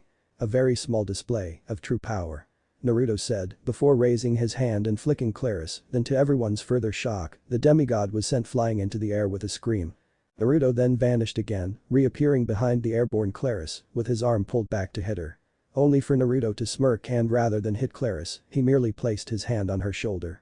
Despite it not seeming like an attack, Claris cried out in pain as she felt her shoulder was knocked out of its socket before she was sent crashing to the ground with a crater forming from the impact. Everyone could only look on in muted shock and even a little fear at what they just witnessed. Even more so as they saw that Naruto was still flying in the air before descending back to the ground. "Is that the same power you used against Artemis?" Andromeda asked in amazement at just how quickly Naruto took Claris down, along with a little pity at hearing the daughter of Ares groan in pain as her siblings picked her up and rushed her to the infirmary. "Oh please, if I used the same strength against Artemis, she'd be little more than a red stain just from my flick. What you saw wasn't even 1% of my power," replied Naruto, shocking everyone further to hear he didn't even use 1% against Claris, along with amazing those that previously saw him fight. "Okay, that settles it, you have to teach us to use Kai," Thalia said, smiling in excitement, now wanting to learn to use Kai even more now. Only for her eyes to widen when Naruto suddenly reappeared in front of her, holding her chin and looking at her in amusement. "I'm sorry, what exactly do I have to do?" said Naruto, with Thalia gulping at the close proximity. I meant could you teach us to use Kai please?" Thalia asked, nervous that it may have come off as demanding and she didn't want to risk angering someone who could throw her into orbit. Well, since it's coming from a beautiful girl like you, I suppose I could you teach how to use Kai," Naruto said, looking at Thalia and then at Bianca, Naiko, Andromeda, Annabeth and Grover, all of them excited at the chance to use Kai as well. "Meet me by the beach in 2 hours and come prepared. Anyone else who wishes to learn to use Kai is more than welcome join, but do be warned, the training will not be easy," said Naruto, directing the latter part to the rest of the campers, with some looking intrigued and interested at the idea of learning to use this Kai they were talking about. Naruto made the offer, since it'd be a good opportunity to get more allies when the time comes. Nodding, the campers were about to go to their respective cabins to get ready, only for Naruto to wrap his arm around Thalia's waist, surprising the girl. "And Thalia, don't worry about demanding anything from me. I have no problem fulfilling your every desire," Naruto whispered in Thalia's ear, with the demigoddess's face turning bright red at the insinuation. She immediately shook off his arm and quickly walked away, while Bianca, Andromeda and Annabeth giving her annoyed and jealous looks. Only to look at each other with the same expressions, refusing to let the other girls get one over on them. Meanwhile, Naiko and Grover looked between the girls and Naruto in amusement. 20 drachmas says Andromeda makes the first move, Grover said. 30 says Bianca does, replied Naiko. And 50 says you two will drop first during training. Hearing Naruto's voice made the two freeze up before looking and see Chaos's champion smiling sadistically at them with his dark aura surrounding him. "Do try to be on time, children, I'd hate having to come find you if you don't show up. Hehehe," said Naruto while laughing madly, making the two shiver before quickly running off. Later, Naruto stood before the gathered demigods, seeing that in addition to Bianca, Naiko, Thalia, Andromeda, Annabeth and Grover, almost 3 dozen other demigods had also joined in to learn to use Kai. Okay, before we begin, for those that don't know what Kai is. Kai, which is also known as latent energy or fighting power, which directly translate to life force. Kai is a tangible energy within all living things, and with the right training, it can be drawn out and used for a variety of attacks and techniques, such as this. Naruto explained before creating a black power ball, amazing all those that haven't seen it. But their amazement and shock growing when Naruto aimed it at the ocean and fired it as a large yellow beam with a black aura surrounding it. the blast cutting a path through the water before settling down. It can also be used to enhance one's strength, speed, endurance, and even achieve flight. A person's Kai can also be increased with more training to surpass their physical limits, but it also requires Kai control, as the more Kai a person has, the harder it is to control. Now then, any questions? Naruto said, looking at the demigods to see if they wanted to ask anything before the training started. Is Kai like magic? One of the demigods asked, a child of Hecate, to be more precise, thinking Kai was the same as magic. No, Kai is not like magic. While the two are similar, they're also completely different energies. With magic, it gives the user control over natural energies to manipulate, transform, or control anything or anyone. While with Kai, you use the energy that's within yourselves to increase your basic abilities, create attacks, and fly. Naruto explained, knowing people would think Kai was the same as magic, but that couldn't be farther from the truth. Can you use magic? Annabeth asked, curious if Naruto could use magic as well as Kai. I know a little magic, yes. Bianca, Naiko, come here for a moment. Naruto said, with the children of Hades stepping forward, wondering what Naruto was going to do. Everyone watched as Naruto pointed two fingers as the siblings, a few tensing, believing he was about to kill them, with Naruto firing a purple beam at them. Though rather than die, Bianca and Naiko were surrounded by a purple aura before, to everyone's surprise, their clothes suddenly transformed into completely different outfits. Whoa. That's awesome. Naiko said, amazed and looking at his new outfit, seeing he was now wearing the black mage outfit from Final Fantasy. Though, while Naiko was happy with his outfit, Bianca couldn't help but give Naruto an annoyed look at his choice of clothing for her. Lightning, seriously? Bianca asked in embarrassment, not used to wearing such a revealing outfit. Yeah, you'd look better in Tifa's outfit. Naruto said, smirking, while aiming to transform her clothes again, only to stop when Bianca shook her head rapidly. And no. No, no, no, lightning is fine. Bianca said, blushing brightly, since Tifa's clothing would be even more revealing than her current outfit. Besides, she supposed it'd be a good outfit to get Naruto's attention. Okay, as you could see, that was an example of magic, turning Bianca and Naiko's clothing from their previous outfits to their current ones. Naruto said, before pointing his fingers at himself, transforming his outfit as well into a replica of Goku Black Sky, Naruto's preferred outfit to wear. Now then, if no one has any more questions, we can begin. Naruto said. I have a question, why are you still wearing that belt? Thalia asked, seeing Naruto was still wearing that weird fur belt she and the others saw him wearing when they first met. Looking at said belt, Naruto looked back at them, before to the demigod's shock, the belt unraveled, was revealed to actually be a monkey's tail. Well, I can't exactly get rid of something when it's attached to me. Stated Naruto, turning around to show that the tail was in fact a part of him. Yo, you have a tail. Why do you have a tail? Annabeth said, shocked to see he had a tail, and now even more confused than she was before when trying to figure out his origins. I have a tail because I'm a Saiyan, a race of powerful warriors and fighters. Saiyans are naturally in tune with Kai, making it easier for us to learn how to use it. Our tails also grant us access to a powerful transformation when certain conditions are met. Naruto explained, shocking the demigods further to learn about such a race of creatures. Where are the rest of the Saiyans? Andromeda asked. They were wiped out years ago by a frost demon tyrant that grew paranoid and fearful of their power and potential. Only a handful survived, with me being one of the few survivors. Replied Naruto. What he didn't tell them was the fact that the Saiyans were in fact an alien race from another planet. Given Naruto would prefer keeping his cards close to his chest, at least until he was able to get more of their trust. Besides, this way, it also won't cause further chaos, since for those that are in the know about the rest of the supernatural world, will pass the Saiyans off as a race of Imkai that had been wiped out by a devil, like what happened to the Nekashu. Okay, no more questions. Let's begin. Said Naruto, as everyone stood in attention, ready to start training. Time skip 3 days. 3 days have passed since Naruto started training some of the campers to use Kai. He had them start out by first meditating and sensing the Kai within themselves before projecting it outside of their bodies. After they all had managed to do that, with some taking longer than others, Naruto began showing them the basics, like enhancing their strength and speed, along with working on flying. He was going to hold off on teaching them how to perform Kai blasts until they had better Kai control, not wanting them to accidentally blow themselves or each other up. What surprised Naruto was that Andromeda, Thalia, Bianca and Naiko all had a fairly large amount of Kai. Though given their parentage, he supposed that would be obvious. Everyone else had moderate amounts of Kai, with Annabeth also having a surprising amount. Currently though, it was Friday, meaning it was time for Capture the Flag. And with the hunters here, it was also a friendly match between the hunters and Camp Half-Blood, of which the hunters have won the past 56 times in a row. Some of the campers had been hoping Naruto would join in, since if he was on their team, they would definitely beat the hunters. Even Chiron had been hoping Naruto would take part in the game. Only for the champion of chaos to reject the offer, since if he took part, then it was likely Artemis would come out with even less hunters than she already had, since he knew at least some of the hunters would try something. Plus, Naruto didn't want to waste his time playing some game. Instead he just gave them advice on how to actually beat the hunters. They needed to work together and form an actual plan. Naruto did help Thalia and Andromeda, the co-captains, form a plan with Annabeth, though. It was decided that Andromeda and Bianca would guard the river, which acted as a border where they'd be at their strongest. With Andromeda's control over water and Bianca having worked on her umbrokinesis. Both Thalia and Annabeth would make their way to the flag, with Selena leading a decoy team to lure the hunters away, giving them the chance to grab it. Once the game had started, Naruto had watched along with Chiron, Mr. D and Artemis, with the moon goddess smirking the entire time, fully expecting her hunters to come out the winners, again.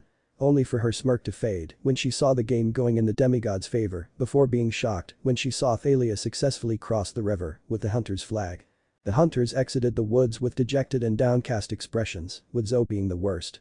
With the lieutenant being completely soaked after Andromeda sent a wave at her when she tried crossing the border with the camper's flag. What made it even worse was that not even a moment after it happened, Thalia and Annabeth came running across the river with the hunter's flag, with the daughter of Zeus happily rubbing it in her face.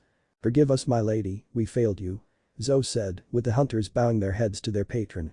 "It's alright, Zoe, you all did your best," said Artemis, still shocked that her hunters lost.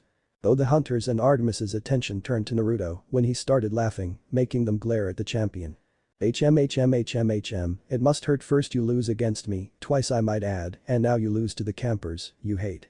That's got to sting at your pride," said Naruto, while smirking at them. "Thou shall be quiet, male," Zoe snapped while glaring at Naruto in pure loathing. "Why, what are you gonna do? Shoot an arrow at me? We all saw how wonderfully that ended last time," replied Naruto, with the hunters glaring at him heatedly. "You do well to not to antagonize my hunters, boy, or else," said Artemis, standing in front of her hunters just in case they did try attacking Naruto so she could protect them from his attacks. "Or what? You gonna turn me into a jackalope? Or maybe you'll turn me into a bear? That seems to be your response to anyone that pisses you off. Turn them into animals and then kill them. Like you did with Callisto," Naruto said. "Callisto betrayed me and my trust when she broke her vows," said Artemis, glaring at Naruto, who merely smirked. "Is that what you tell your hunters, that she broke her vows and betrayed you? TSK, Moonbrat, don't you know it's wrong to lie? Especially to those you consider your own daughters?" Naruto asked mockingly while waving his finger back and forth as if disciplining a child. "What's he talking about?" one of the younger hunters asked, who joined the hunt only 3 years ago, with the other newer hunters also being confused. "Nothing, he's just another lying male," Zoe said, refusing to believe anything Naruto said. "Oh really? So you don't want to know what happened to Callisto, what really happened? How she was raped by Zeus after he failed to seduce her by disguising himself as Artemis? How Callisto was ashamed of what happened and tried hiding it. But it was eventually discovered, and just how did Artemis comfort her hunter, her supposed best friend, after learning she had been raped by her own father?" Naruto said, looking between the shocked and horrified younger hunters and Artemis, who glared at him with glowing silver eyes, but he could still see a spark of fear and worry. "She didn't. Instead, the great and noble Artemis turned Callisto into a bear and threatened to kill her if she ever returned. Leaving her alone, scared and pregnant, so much for being the goddess of childbirth and the protector of maidens," Naruto taunted. "Callisto should have come to me after it happened. Instead she hid it from me and only revealed what happened when she couldn't hide it anymore," Artemis retorted, defending her actions. "And how exactly could she have told you this? That she had been raped by your father while he was disguised as you? How exactly was Callisto supposed to tell you that and not worry of the exact same thing happening or being kicked out of the hunt and left on her own? Tell me that you wouldn't have reacted the same way and turned her into an animal or kicked her out of the hunt. Go on, prove me wrong. Swear on the sticks that if Callisto had told you the truth, you wouldn't have done either of those things," challenged Naruto, his attitude changing to that of genuine anger and disgust at how Artemis was trying to justify what she did. This made the hunters looking at their patron, hoping that she would prove that she was as kind as they believed. Only for Artemis to not have a response and couldn't look any of them in the eye. "Would you have even tried getting justice for her? Or would you have just kept being daddy's little girl? Said Naruto, Artemis once again not having an answer, making him scoff before looking at the hunters. This is the woman you proudly serve, someone you abandons and threatens to kill her supposed friends when they aren't brave enough to reveal that they had been used and thrown aside. And be careful when you're alone with your mistress, little hunters. You never know when it's another god in disguise coming to violate you as well. Wouldn't want any of you being turned into bears, now do we? Naruto said, sarcastically, before taking his leave while the hunters looked to their patron. Lady Artemis, he was lying, right? Another young hunter asked, fearfully. Once again, Artemis couldn't find the words to response, shaking them further. Finally looking to her hunters, Artemis saw that while her oldest ones, like Zoe and Phoebe, still had the same loyalty and admiration for her, refusing to believe what Naruto said. It broke Artemis's heart when she saw the fear and doubt on the faces of the younger hunters. Fear of her? I'm not a monster, right? Artemis thought for once, starting to wonder just who the real monsters were. The ones she hunts, or herself. Naruto looked over his finished cabin, nodding in satisfaction at seeing how it turned out before flying up to the deck and took in the view he had from his cabin. Pleased at having managed to finish building it 4 days after the capture the flag game and exposing one of Artemis's dirty secrets. The Saiyan was also pleased that since then, Artemis and her hunters have stayed away from him. Even better when he saw some of the hunters seemed to stand a little further away from their mistress and sisters, those that still had complete faith in the moon goddess. It made Naruto smirk, knowing it destroyed Artemis that her hunters, who she saw as her own daughters, were now starting to be afraid of her more than the monsters they hunt.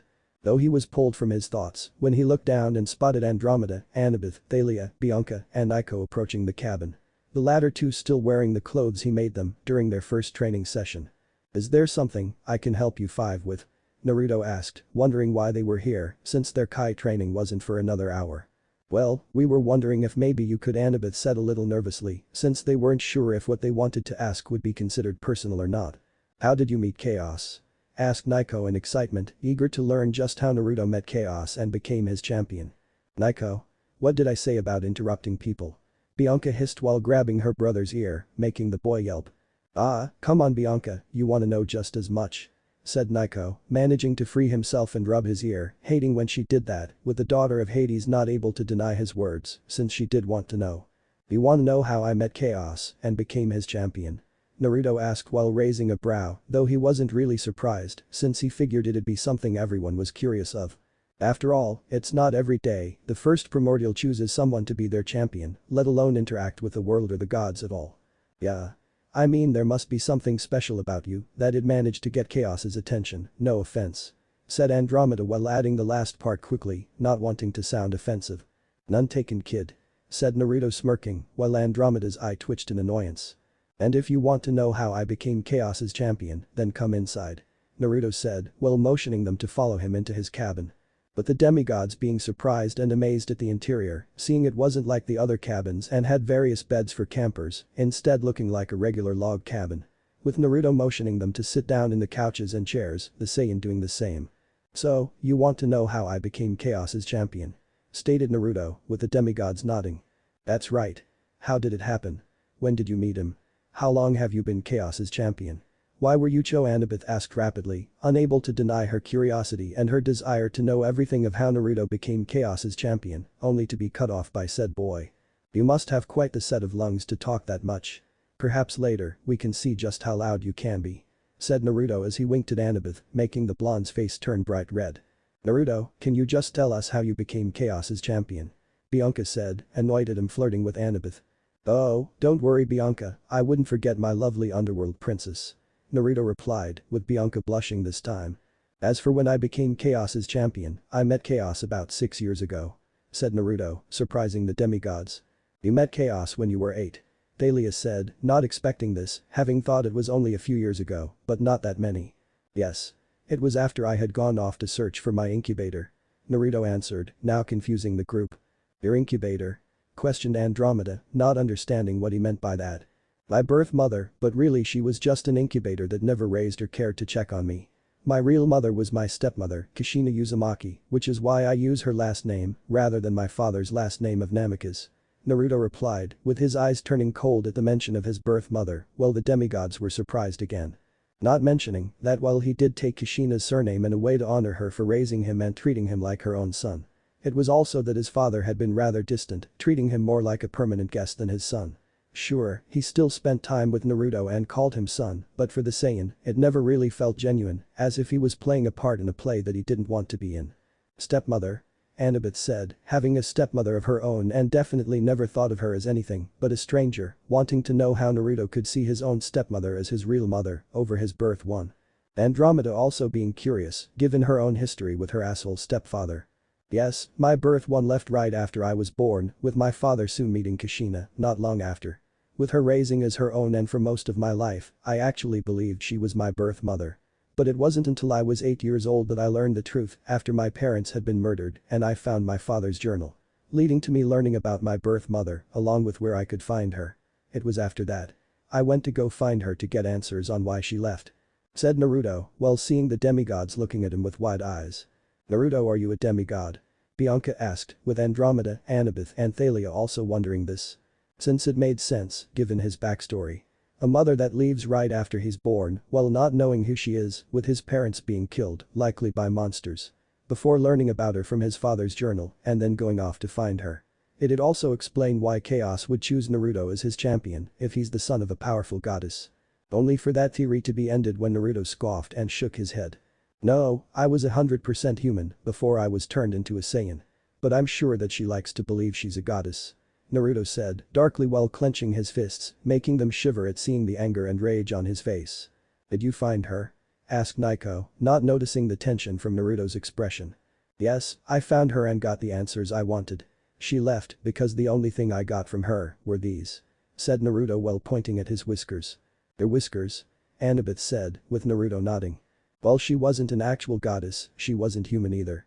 The only reason she even got with my father was to have an heir to inherit her powers. But instead she got me, who had none of her powers and only whisker marks, like hers. Then she just left all because I wasn't like her. Said Naruto icily, while restraining his anger at remembering meeting his birth mother. And it was after that you met Chaos? Thalia asked, getting over her nervousness at seeing Naruto's anger.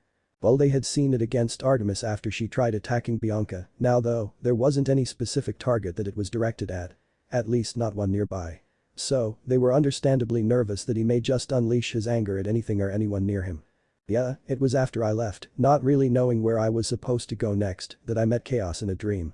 Replied Naruto, remembering when he first met Zamasu. Flashback. When Naruto opened his eyes, he looked around in shock when he saw that rather than the forest that he had set up camp in after meeting her. He was now in the middle of a destroyed city with hardly anything left standing, and what was still standing was in complete ruins. What could have done this? And how did I get here? Naruto thought, wondering what being could have caused such destruction, along with how he ended up here in the first place. That would be my doing. Or at least, the doing of who I once was. Said a dual-toned voice surprising Naruto, before he whirled around to see who it was, only for his eyes to widen at the being he saw. It was a tall adult man, with shockingly green skin, stark white hair with long bangs hanging over the right side of his face, grey eyes, green and gold earrings, a ring on his right index finger, and wearing what looked like black combat robes with red edgings and a red sash. The fact he was also floating in the air was also a shock for Naruto. What are you? Naruto asked in disbelief. Sure, he now knew there were many magical and supernatural beings in the world, thanks to his father's journal, but this being seemed to take the cake in strangeness. I have become known by many names and titles over the millennia I've been alive. Chaos, the Void, the First Deity, Primordial of the Void, Goku Black, and so many others. But I have always preferred my original name, Zamasu. Replied Zamasu, with Naruto's eyes widening in shock and a little fear. Chaos? As in the first primordial in Greek mythology, that chaos? Naruto asked, nervously at the idea of being in the presence of such a being. The very same. Though I am loath to be connected to those creatures who are lower than the filthiest of mortals and a stain on my creation. Spat Zamasu as he lowered himself to the ground while Naruto gulped. And why are you here? What do you want with me? Naruto asked, fearful that he was going to die, while Zamasu began circling while holding his hands behind his back. Tell me, young Naruto Uzumaki, you have experienced much in your short life. Having to witness your parents be murdered, learning your true origins, being rejected and abandoned by your birth mother. Now you are lost, in a cruel world without purpose, without power, without anything. Said Zamasu, with Naruto clenching his fists in anger. What of it? Naruto demanded, unable to suppress his anger at everything he's lost and what happened with his birth mother, not caring if Zamasu did kill him for being disrespectful, while the primordial smirked at the fire within the boy. What would you do if you had the power to do anything? Zamasu asked, making Naruto pause at the question. The power to do anything? Thought Naruto, frowning and looking down, before his anger returned. If I had the power to do anything, I'd show that woman what real power is and hunt down the bastards who killed my parents, to make them pay. Said Naruto, making Zamasu's smirk widen before he stopped in front of Naruto and held out his hand. Then take my hand and you shall have the power you seek. Take it and together we will create a better world. Zamasu said, with Naruto looking at the offered hand. I couldn't really care about making a better world, but if you're offering power, I'll take it. Said Naruto while grabbing Zamasu's hand. He couldn't care less about making the world better or anything like that. No, he only cared about revenge and payback. Then flashback. And he did get his revenge, having hunted down all those responsible for the death of his parents while slaughtering each and every one. But not before making them watch as he ripped apart everything and everyone they cared about in as many pieces as he could, wanting them all to suffer before they died. And when they finally died, they died screaming for mercy. As for his birth mother, Naruto's waiting to see her again, wanting to become strong enough to where he could beat her into the ground and show her just how pathetic her power is compared to his. To make her see that the weak human son she abandoned had reached a level she could never hope to reach. It was also after accepting Zamasu's offer and becoming his champion that the primordial had turned him into a Saiyan Shinjin hybrid. Giving Naruto access to all the power he had when he was still separated into Goku Black and future Zamasu. Which pleased the newly turned hybrid after hearing the power he could one day achieve. All for Zamasu's plan to create a perfect utopia by wiping out the gods, monsters, creatures, and humans that deserved it, Naruto never really cared about any of that.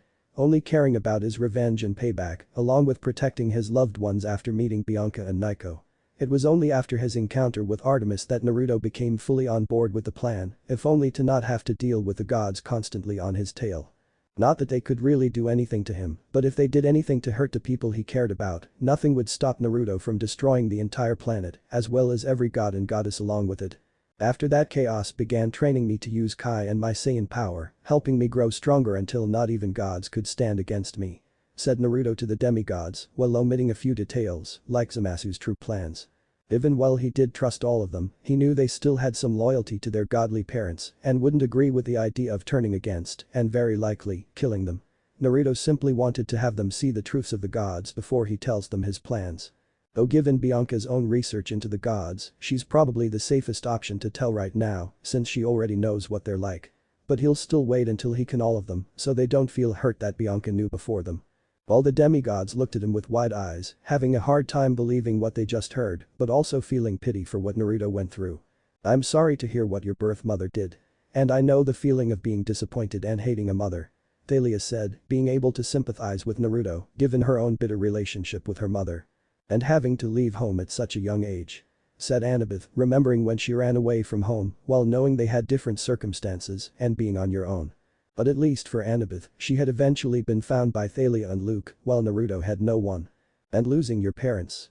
Andromeda added, remembering when she thought she lost her mother to the Minotaur after arriving at Camp Half-Blood. Thank you, but while there are some things I wish I could change. They did make me into the person I am, and I'm perfectly fine with that. Replied Naruto, knowing that while he was dealt a bad hand, the hardships he endured turned him into who he is now. Plus, it helps that it led to me meeting such visions of beauty like you five, so I can't really complain, now can I? Naruto added with a smirk, while winking at the girls, making them gain different levels of blushes at his words, while Thalia returned the smirk. How about I show you just how beautiful I can be? Replied Thalia slyly, making the other girls glare at her. Thalia? Said Annabeth, not believing her friend's lack of shame. All of you were thinking it, I'm just saying it. Thalia accused, making their blushes intensify. Yeah, well, I've known him longer, so I should get him first. Said Bianca, making the girls glare at her now, while Naiko gagged. I was there when he woke up after being shot. Annabeth said, while wanting to be more modest, she also wasn't willing to let the others get ahead of her. He looks at my butt the most, so ha. Stated Andromeda, while hiding her embarrassment having to admit that. Ladies, you're all beautiful, so there's no need to fight. Besides, I'd be happy to please all of you at once. Naruto said while smirking, as all their faces turned bright red, but also exchanging looks with each other. And like that I'm out of here. Muttered Naiko before vanishing into the shadows, having no interest in seeing anything he didn't want to see happen. Later Artemis's cabin. Artemis tossed and turned in her bed within her cabin, given she would sometimes stay here occasionally, whenever her hunters stayed at camp. Currently, the moon goddess was having yet another nightmare, having been having them ever since Naruto's verbal assault on her and having her sins concerning Callisto thrown back in her face. With Artemis reliving the day over and over again when she discovered Callisto's pregnancy and what happened to her. How she cursed her former lieutenant, casting her out of the hunters, telling her to run as she and her former sisters would hunt her down if they came across her. Then turning her into a bear, leaving her alone and scared, not even caring about all the time they spent together as sisters and friends. That's when the dreams would take a turn for the worse, as Artemis would then be forced to watch as Callisto was hunted day after day by hunters, both her own hunters and regular ones. Always being on the run, out of fear of being killed, before finally giving birth to her son, but having to leave him. Then the dreams became even worse, with the goddess then being forced to relive the day again, only rather than Callisto, it was a different hunter. Each and every time she relived the day, it was a different hunter. And she still cursed them, just like she did Callisto, not caring who they were or how long they'd been with her. Only that they broke their oaths to her, with even Zoe and Phoebe not being safe, as they were cursed and hunted down as well.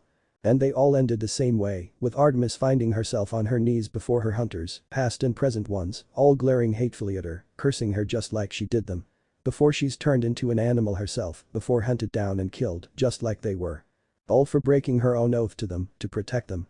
With her dreams soon reaching that point, only for Artemis to then, mercifully, find herself somewhere else. Opening her eyes, Artemis couldn't deny her relief when rather than in front of her hunters, she was on the familiar island of Delos, the birthplace of her and her brother. With the goddess already knowing why she was here, rather than still trapped in her nightmare, since this is where she and Apollo always conversed with each other, back when they were still young gods. Now rarely meeting each other here in their dreams, given their responsibilities and her distaste for her brother's skirt-chasing. Only doing so if one of them had something vitally important to tell the other. Apollo, I don't know why you contacted me, but I'm thaw Artemis said while looking around for her brother, not knowing what he needed to tell her, only thankful that he pulled her out of that nightmare. Only for the goddess to gasp in shock when she saw her brother and took in his appearance. For starters, he looked weak, weaker than she's ever seen him, comparable to when he fought Python. Hey, little sis. So sorry if I don't look so good. Apollo said while panting tiredly with a strained smile as Artemis rushed over to him, not even bothering to reprimand him for calling her his little sister. What happened? Where are you? Asked Artemis as Apollo grimaced while his form flickered. But it was my fault tried to regain my foresight to see the future again I got captured. I tried contacting you but I'm losing strength. Apollo said as his form flickered again, using what little power he had to contact his sister now. Captured by who? Where are you? I'll come get you. Artemis said urgently, needing to know where he was to save him. Atlas Apollo muttered before vanishing in a flash of light. No. Artemis shouted as she woke up before the goddess immediately sprung up and began gathering her equipment while the door to her room burst open, revealing Zoe and several other hunters wielding their bows or knives. My lady. What happened? Was there an attack? Did that male try something? Zoe said as they looked around for the source of what made Artemis shout, only to see Artemis getting dressed in her normal attire and gathering her weapons. No time to explain, Apollo's been captured and I need to go save him. Shield your eyes. Said Artemis as she quickly grabbed her bow, preparing to teleport and didn't want to blind her hunters. The girl's doing so while Artemis teleported away in waves of light. Or that's what she was going to do, only for the moon goddess to look down at herself in confusion, seeing she wasn't teleporting away, before she tried again. But got the same response as nothing happened. I can't teleport. Why can't I teleport? Artemis thought before rushing out of the cabin and heading for the exit to camp, with some of her hunters following her with confused looks on their faces. Though when Artemis reached the edge of the barrier and tried walking through it, she was horrified when she couldn't. The goddess pushed against the barrier, only to find it was like pushing against a solid wall, she couldn't get through. Lady Artemis, what's happening? One of the hunters asked, though Artemis didn't hear them as she looked at the barrier in disbelief and horror, before immediately taking off towards the big house. Dionysus. Wake up now and open the door. Artemis demanded while banging loudly and rapidly on the door to wake her brother up, needing to know why she can't get through the barrier. What do you want? Said Mr. T opening the door to glare at his sister, annoyed at the banging. Why can't I get through the barrier? Said Artemis, needing to know how she could get through the barrier. Oh that. You can't. Mr. D said with a shrug while Artemis's eyes glowed silver. I'm aware, I want to know why. Artemis growled. Because dear old dad figured you might try skipping out on your punishment, so he made it so you can't leave camp. Revealed Mr. D, much to Artemis's horror. But I have to leave. Apollo's in danger," said Artemis, with the wine god rolling his eyes. "I'm sure he's fine, probably got rejected by some nymph or mortal and is currently off sulking about it," Mr. D said with a shrug. "He's. Good night, Artemis," said Mr. D before closing the door in her face as Artemis looked on in disbelief at how he dismissed the thought of Apollo being captured. Even more so that her father actually trapped her here in Camp Half-Blood to watch over Chaos's champion. And without the Oracle to give out quests, she couldn't hope for any demigods to be able to go save Apollo, while doubting that any of them could stand a chance if Atlas is really free. Meaning her only option of who could save her brother is the last person Artemis wanted to speak to. But if she wanted to save her brother, then Artemis didn't have a choice and needed to speak with Naruto. "Return to the cabin, girls, I'll be there shortly," Artemis said before walking off towards Naruto's cabin while the hunters looked at her in worry but did as she said. When Artemis reached Naruto's cabin, she slowly raised her hand and knocked on the door, not wanting to do this, but needed to if she had any hope of saving her brother. With the door soon opening, revealing a boxer-clad Naruto with a light sheen of sweat on his body. A sight that made Artemis blush and look away due to being caught off guard by his current attire.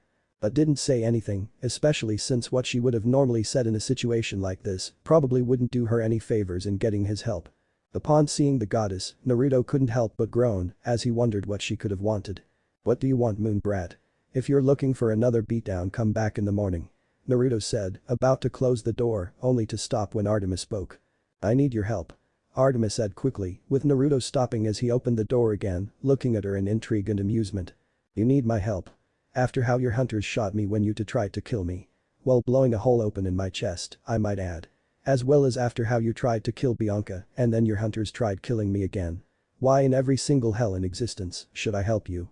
said Naruto, actually amused that Artemis thought she could ask just him for help with anything after what she's done. Honestly, even if none of that stuff happened, he still wouldn't help her after everything else she's done throughout history.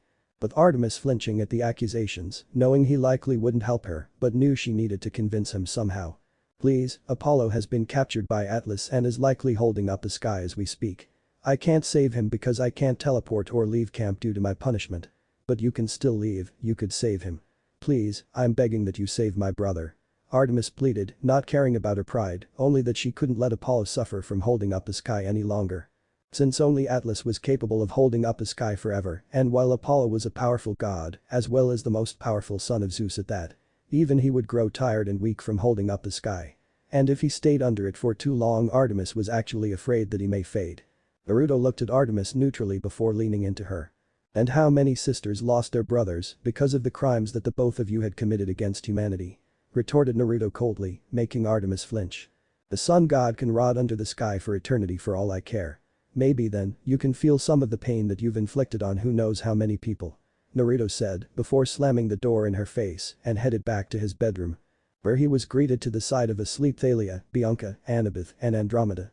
All of whom were naked as the day they were born while sporting blissful and satisfied smiles on their face. "It's unlikely she'll stop until you change your mind," stated Zamasu speaking to Naruto with a whiskered ravenet nodding. "Yeah, but I'm still not going to help. This simply saves me the trouble of killing Apollo later while giving me the chance to get rid of another titan," Naruto mentally replied, having fully intended to kill most of the titans, including Atlas, while finding another way to keep the sky held up. "Indeed. But I have an assignment for you," Zamasu said, catching Naruto's attention since it's rare for the primordial to have an assignment for him. "Where am I going?"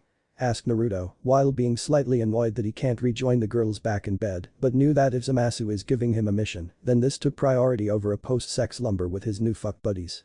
"London, to recruit a possible ally, but first you'll have to free them, as they had been sealed away for nearly 200 years.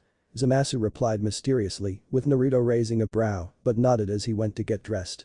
Eventually heading out onto the deck, Naruto took off into the air, flying out of Camp Half-Blood and heading straight for London. Later. Once Naruto arrived in London, it was only beginning to turn into night, with the Saiyan frowning as he began sensing a large amount of godly energy, one that was identical to Artemis's own. So whoever was sealed away was done so by the moon brat. How unsurprising. Naruto thought, knowing whoever was sealed away likely didn't deserve and was either deemed a threat by the gods or did something to anger Artemis, leading to them being sealed away. The only surprising part being they were sealed away rather than being turned into an animal, a monster, or was simply killed by her. Following the source, Naruto soon found himself at an old, abandoned hospital that looked like it hadn't been used for decades. Entering the building, Naruto followed the energy until he soon arrived at the basement, soon finding a large glowing silver circle on the far wall. Placing his hand on it, Naruto frowned at the power that he sensed put into the seal, meaning that whoever was behind here was definitely powerful. The Saiyan then channeled his own power into it, causing the circle to turn a dark purple color before it dissolved into particles of light. With the wall then collapsing before revealing a hidden chamber, and at the center of the chamber was something that truly angered him. It was a young girl, probably the same age or even younger than Naiko was, with short white hair and stitched up scars on her face. Along with the fact that she was bound in a straitjacket while having numerous shackles and chains wrapped around her that were attached to the wall, floor, and ceiling. Making it basically impossible for her to move if she was conscious. They definitely are going to suffer before they die. Naruto thought, knowing those responsible for this will suffer. Going over to the girl, Naruto ripped the shackles and chains off of her before tearing off the straitjacket as well. With the Saiyan raising a brow when he saw her attire, being only a black vest, black panties, and black stockings with pink shoes. While both her arms are bandaged, with only her left hand wearing a glove. She also has a purple oval-shaped O on each of her shoulders. And at the small of her back, she carries a number of sheaths that held her knives. Okay, wasn't expecting that. Thought Naruto, confused by her attire and wondering who'd let a little girl wear something like that, along with being shocked when he checked one of the knives and saw it was made of Stygian iron. The girl's eyes then fluttered open, revealing they were a greenish-yellow color with slit pupils. With the girl looking tiredly up at Naruto, who smiled kindly at her. Hey, it's alright, you're free now. Naruto said softly as the girl looked around. Free? Muttered the girl, her voice being scratchy and hoarse from disuse. Yeah, you're free. What's your name? Naruto asked, with the girl snuggling into him and closing her eyes. Jack, our name is Jack, Jack muttered. It's nice to meet you, Jack. And if it's alright, could I do something to see what happened to you? Questioned Naruto, wanting to look into her mind to find out more about her and what happened to her. Okay, thank you, big brother, Jack said before falling asleep, with Naruto being surprised by her words. Though he shook it off and placed a hand on her head to look through her memories, only to be shocked at what he saw and felt. There wasn't just one soul inside of Jack, there were thousands of them. Tens of thousands of souls, all of them being young children, who all died too young or never even got the chance to be born. And Jack had somehow absorbed every single one of them. She's a daughter of Hades. Naruto thought, realizing Jack was a demigod and another child of Hades, one who had the power to absorb the souls of the deceased, a power she never was able to control, leading her to absorbing the souls of neglected, abused, and aborted children. Something that drove Jack mad from all the pain, sorrow, and loneliness they felt upon their deaths, pain that drove her to kill, to seek out their mother and return to her. Leading Jack to killing dozens of prostitutes that she saw as her mother, to return to her. Jack the Ripper. Naruto muttered, shocked that he freed one of the most notorious serial killers in history. And all he could feel was pity and sadness for her, at having to endure all of that alone and unwanted, while only wanting to be cared about. But she was ultimately seen as a threat and was sealed away, while having seen that Artemis and the hunters actually did try killing Jack. Only for her to come back each and every time, as it only served to release the souls that were trapped within her, while she came back to life. Which is also the reason why her body looked so young and petite, since having all of those souls trapped within her had essentially given Jack eternal youth and a form of immortality. And each time she returned, she killed more hunters, resulting in her accidentally absorbing more souls, due to her inability to control her powers as a child of Hades. Until the only option left was to seal her away since she couldn't be killed. Nobody will hurt you again, I promise. Said Naruto, while lifting Jack up and holding her close to his chest, with the girl subconsciously leaning into him, for once feeling at peace with this new warmth around her. Time skip 3 days. 3 days have passed since Naruto freed Jack, who wasn't only a daughter of Hades, but the infamous Jack the Ripper, while having a much sadder origins than one would think from such a renowned killer. With Naruto having made sure to let Naiko and the girls know that he was on a mission from Chaos. When Annabeth, Bianca, Thalia, and Andromeda contacted him after discovering that he was no longer in bed with them the next morning. Nor at the camp as a whole, at the moment. He had also gotten him and Jack hotel room while covering her with his guy top, since it wouldn't do to draw such attention with her being half naked, not to mention all the knives she has on her. Though once Jack had woken up, Naruto was surprised when she didn't freak out or panic, she merely looked at him before smiling and hugging him, while still calling him her big brother. Seemingly having imprinted on him for saving her, as well as due to what she's experienced in her life. With Naruto then explaining how long she's been sealed and what's changed, with Jack taking it all in stride as she felt safe with her new brother. Afterwards, he had taken her out, both to get her some food, familiarize herself with the new time period she's in, and to get her some new clothes. with the first two going fine, but Jack vehemently denied getting new clothes since she likes her regular outfit. Luckily, they were able to compromise with Jack wearing a tattered black coat as a cloak over her attire, which while drawing some looks, didn't get as many as her regular attire would. Though one thing that Naruto was really surprised by was that every night Jack would get into bed with him and snuggle into his side. Which, while surprising, Naruto didn't fault her for or try to stop her, since she has just been unsealed and probably feels safest near him. Now though, it was time to return to Camp Half-Blood, as well Naruto didn't care if the gods found out he was gone, he'd prefer not dealing with the hassle of them coming after him. Ready to go, Jack? Naruto asked while looking at the killer lowly, who nodded. Yes, big brother, I'm ready, replied Jack, smiling while wrapping her arms around his waist, with Naruto placing a hand on her back before placing two fingers on his forehead. Then the next moment, both of them disappeared in an instant. Camp Half-Blood. When Naruto and Jack reappeared, it was right in the middle of the dining pavilion during breakfast, making everyone jump at their sudden appearance, along with the sight of Jack with Naruto. With Artemis and her older hunters paling at the sight of Jack, recognizing who she is, while feeling terrified that she was now free. Naruto. Where have you been? Bianca asked as she, Nico, Annabeth, Andromeda and Thalia got up and went over to him. What kind of mission did Chaos send you on? And where did you go? Annabeth asked, since they weren't given the details on where Naruto went or what Chaos wanted him to do. And who's the kid? Asked Thalia while looking at Jack curiously, who in turn looked at them curiously, before her eyes fell on Bianca and Nico as they widened in amazement. This is Jack. I met her a few days ago, after Chaos sent me to free her from her prison. Isn't that right, moon brat? Said Naruto as he gave Artemis a glare, making some campers glance at the moon goddess. She's a demigod. Andromeda asked. That's right. In fact, said Naruto, before stopping short when the familiar black and gold helmet appeared over Jack's head, shocking everyone especially Bianca and Nico. Bianca, Nico, Jack is your sister. Naruto said, before Jack smiled and hugged Bianca and Nico tightly. Big sister? Big brother? Said Jack, as the siblings were shocked at learning they had a sister, before Nico grinned. Awesome. I'm a big brother now. Nico said while hugging Jack, with Bianca slowly hugging her as well. It's nice to meet you, Jack. Said Bianca while smiling slightly, since it'd be nice to have a little sister. Technically, she'd be your big sister, since she was born in the 19th century and the late 1800s. But due to what's happened to her and her abilities, she's like that. Naruto revealed, shocking them again at hearing how old Jack was, before Nico looked at Bianca. Do all of Dad's kids come from different centuries, but all look young? Asked Nico, legitimately curious if they had more siblings in time distortion somewhere. I don't think so. Bianca said slowly, not entirely sure herself.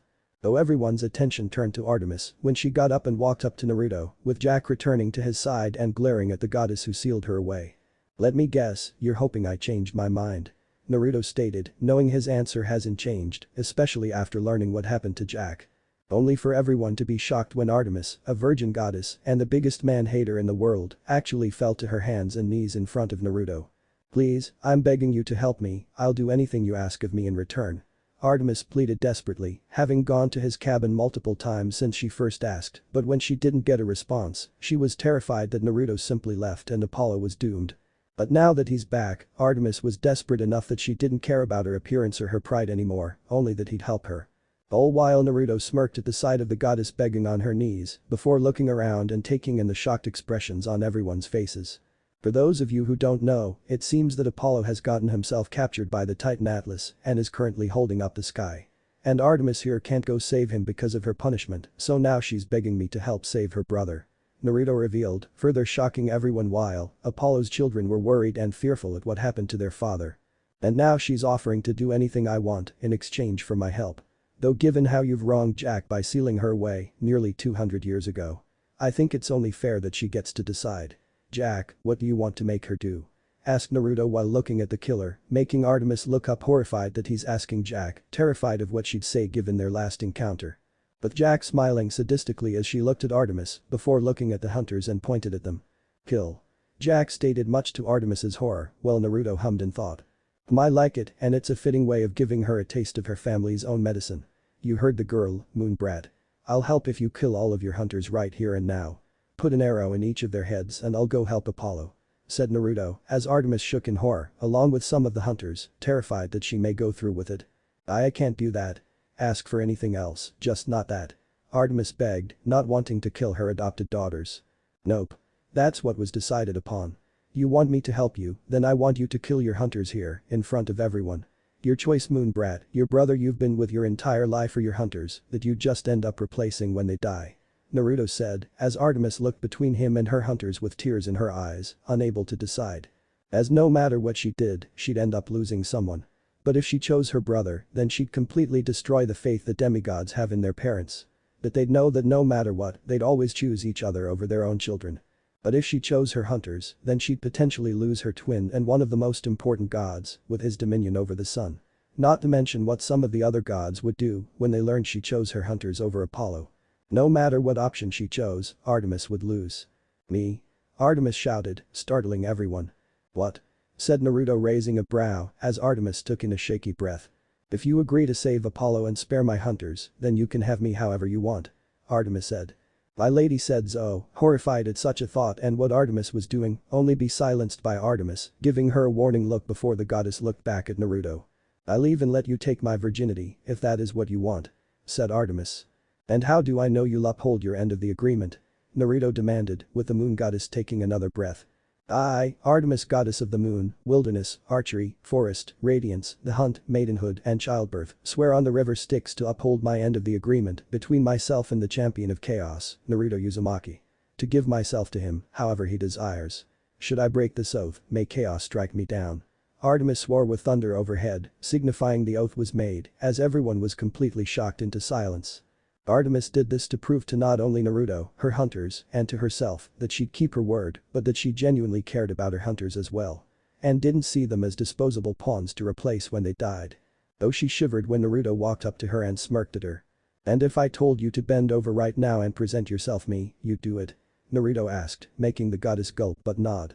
Why yes, if that is what you desire of me. Replied Artemis before Naruto placed a hand on her cheek and made her look at him. Then be thankful, I'm not like the rest of the men, and even some women, in your family. And I won't take your virginity not until you want me to. Naruto said, whispering the last part into Artemis's ear, making the goddess's eyes widen. And very well, I'll help you. Said Naruto pulling back, much to Artemis's relief and gratitude. Thank you. Artemis said, relieved he'll help her. Naruto merely smirked before he returned to his cabin to get ready, with Jack following him. The lowly killer pouting at not getting to see any hunters be killed. What if Naruto abandoned the son of Artemis? And thanks for watching my video till the end. If you enjoy this content, then do consider subscribing to my channel and leave a like if you guys need the next part, comment down, and thanks for watching the video and see you guys in the next video.